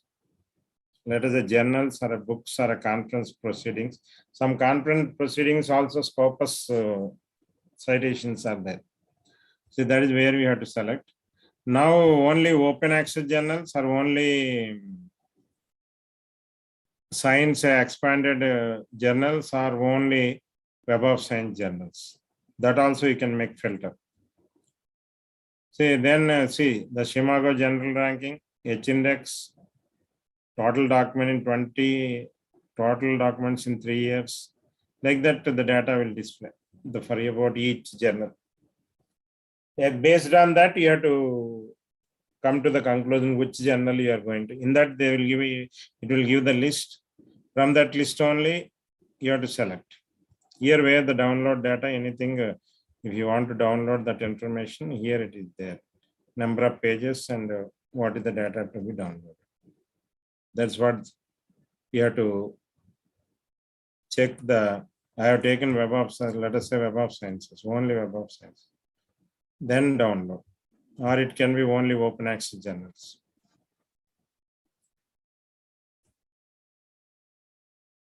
Suppose a computer science, if you want to do, let us say from all subject areas, computer science. Then in the subject, you can make artificial intelligence. You select artificial intelligence.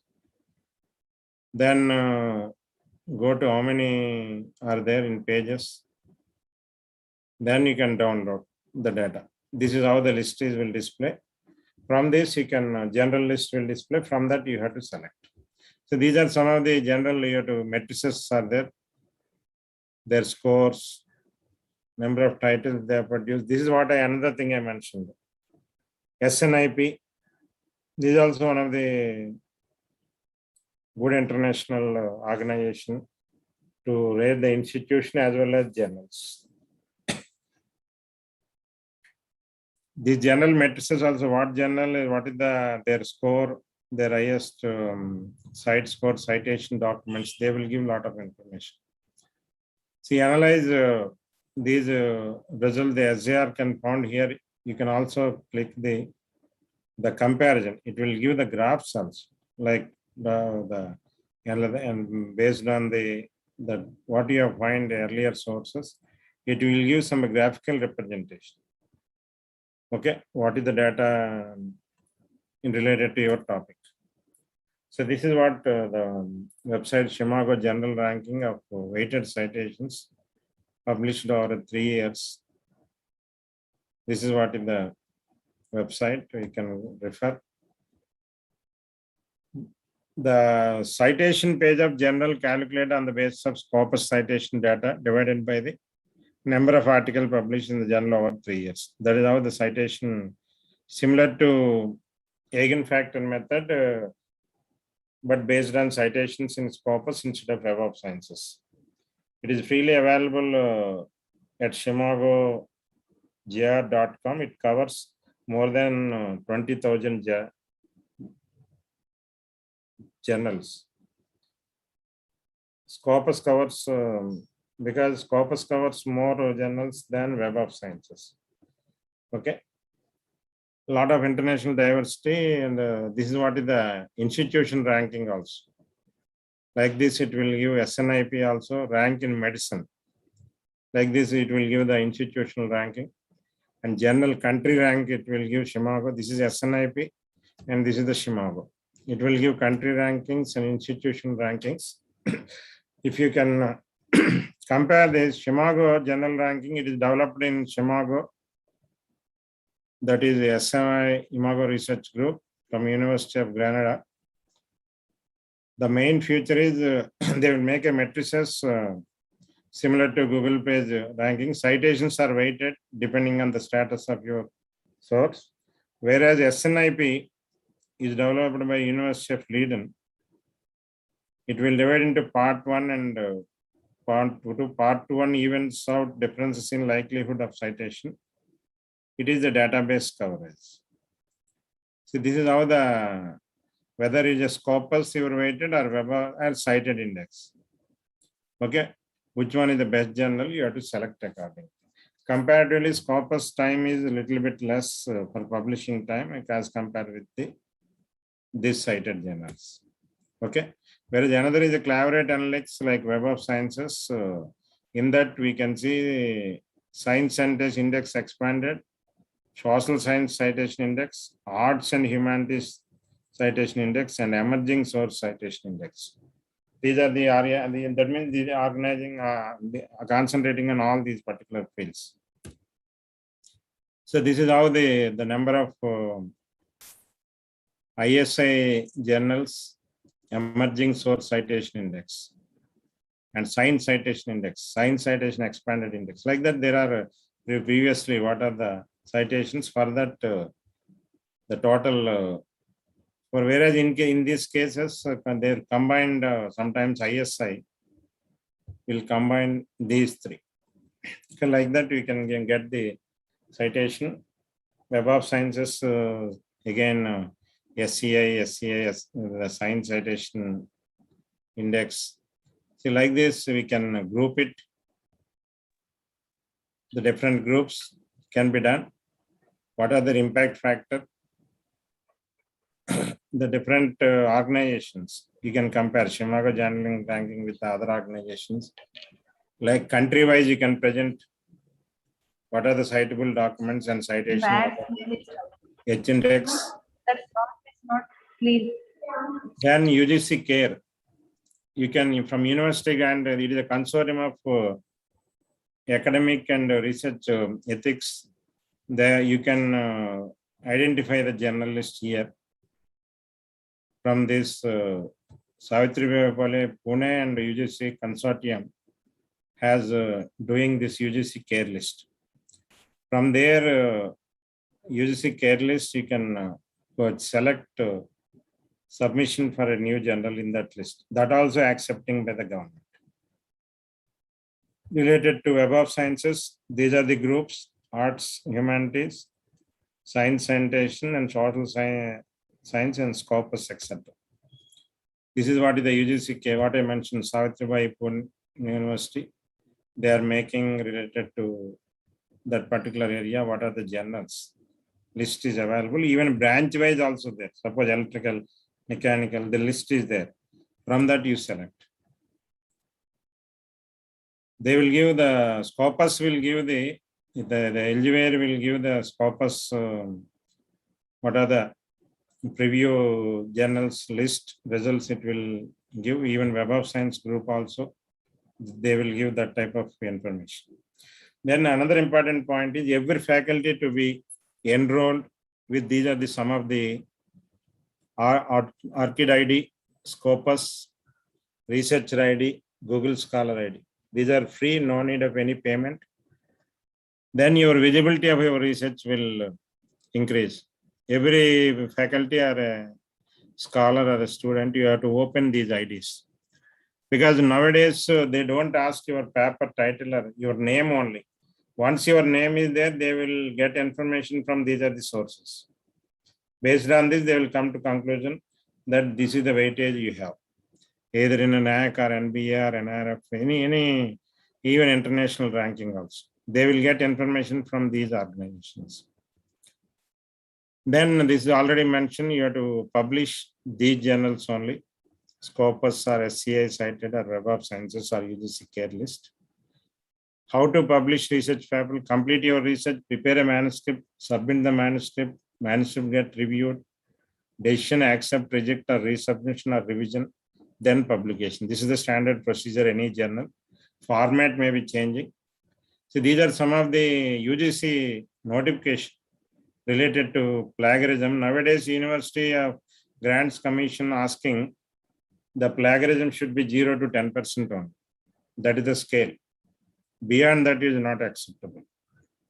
Now, some universities we are following 20%, 15%, 25%, because at a single stretch we cannot come to the, but UGC regulation is all the institution you have to maintain 0 to 10 scale plagiarism.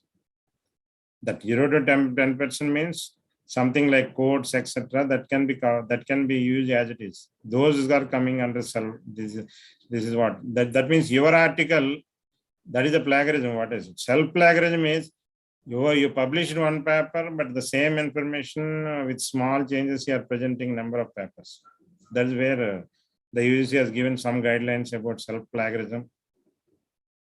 Like that, University Grants Commission in his research and publication ethics for PhD student as a mandatory subject has given circulation in 2019. Regarding UGC care reference list, if you want to apply a faculty position, they will see your publication should be in this particular list only. See, like that, UGC has given so many academic, from the academic integrity point of view, so many circulars are given. Please, these are available in the website. This is what is the UGC. If suppose any organization want to start a journal, then for UGC care group, you have to get an approval. This is what is the format you have to follow and submit. See, this is all from my side today. See, with this, I will stop from my side. Thank you for your patient listening. Research and writing article will continue with emotional, innovative, and creative thinking. By using these concepts, we can do innovation, and invent new things, and then incubate, commercialize, and start up the projects. That's all from my side today. Thanks for your patient hearing. Now, if any questions are there, we will spend some time. Participants, you can have any questions. Session for opening question. So anybody have questions, you can ask questions.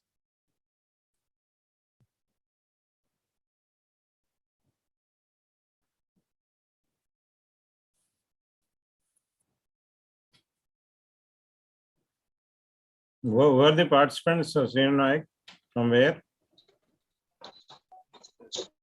Sir? Participants from which places they are? All are different places, sir. Entire India or from within Andhra? Institution, colleges, within Andhra, outside Andhra also. Any questions? Related topic or outside the topic? Sir, good afternoon, sir. Good afternoon. Sir, good afternoon, sir. Good afternoon. Tell me. Is audible? Tell me. Sir, I'm Kumari. I'm Kumari from PhD Siddhartha. Sir. Madam, your voice is breaking. Madam, your voice is breaking. You are in video Make mode or correct voice. better stop video and then speak. I think net may not be sufficient.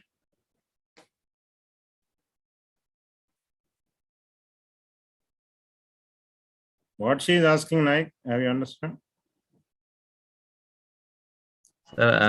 She is introducing, sir. Question not started.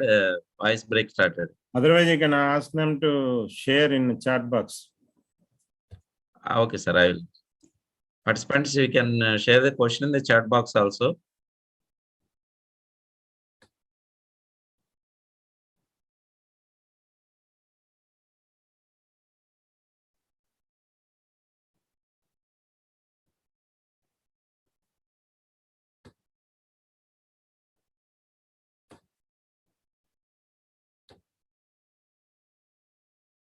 Madam, you can share from PVP Siddhartha. You can share in chat box. Sir, is my voice audible now, sir? No audible. Tell me. Yes, sir. We have sent our articles to Scopus Journal, sir. First year it was published, but immediately after 6 months, the journal was not there in Scopus, sir. So this happened 2 or 3 times, sir. How should we know about the journal and it is a permanent, sir? That madam, already Scopus list is there. If you want, you can send your email. I will send that list. In that, what are the journal up to which year they have their Scopus just said that is the journal is recognized, then later it is removed. That main reason is some research ethics they have to follow. The plagiarism, what are the articles they are publishing in their journals, Every year they are reviewed. It will be reviewed by the, if it is in India, UGC care group will review. Accordingly, that paper will be continued or it will be discontinued. Even in international also, what I mentioned is Chicago, SNIP, these are the people, they will review these particular, they will give some ranking. Based on that, up to that year, it will be there. Then later, it will not be there. But the point is, once you published your paper, it is there, scopus, until that year, you can claim it is published paper only. Even when you are appearing for interview or any post, it is published up to 2021. Later, that scopus is removed. That is valid. The status is removed means your journal is not removed. Your journal is published in a Scopus journal, but Scopus is maintained up to 21. Then that particular journal is not maintained some research ethics, plagiarism, etc. They are not maintained some standard. That way it is removed. That is not, you don't worry about that. But in the existing list, you have to select as on today if you want to publish. Okay, sir. Okay, sir. Thank you, sir. Any other?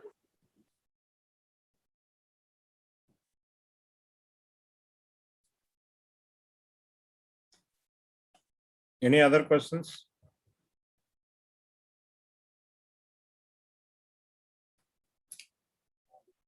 All are teachers only, Srinu Nayak? Yes, sir. Yes, sir. All are teachers only. Teachers Actually, that what madam asked that question is already inquired. I clarified that out also. So many faculties are asking about that only. Now it is removed from the list, whether it will be valid or not. That you clarified very well, sir. Thank you very much. Participant, if any other inquiries? I think they are feeling if angry. no, yes, sir. Sir, we are very much thankful, sir. A tremendous 2 hours, 15 minutes continuously. There is no gap at all, sir. You have given a very wonderful lecture, sir. Beginning from the nature elements and nature things, naturally what happens, and philosophically what are the things happening. From there, you tremendously brought us to the journals list. How to select a list that it's a very wonderful lecture, sir. So we are, sir, for formality, I give a lot of thanks. Professor K. Ramji, sir, former Vice Chancellor, Ambedkar University, and the Professor in Mechanical Department. Thank you very much, sir. Thank you very much. Thank you. Have a nice day, all the parts. Thank you, sir. Thank you.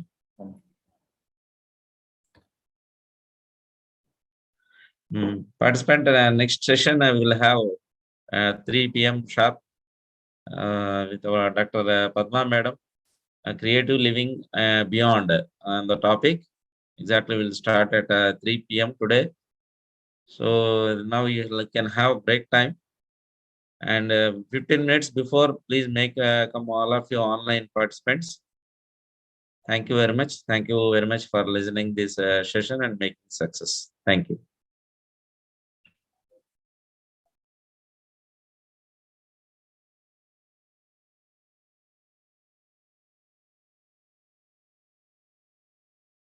Recording stopped.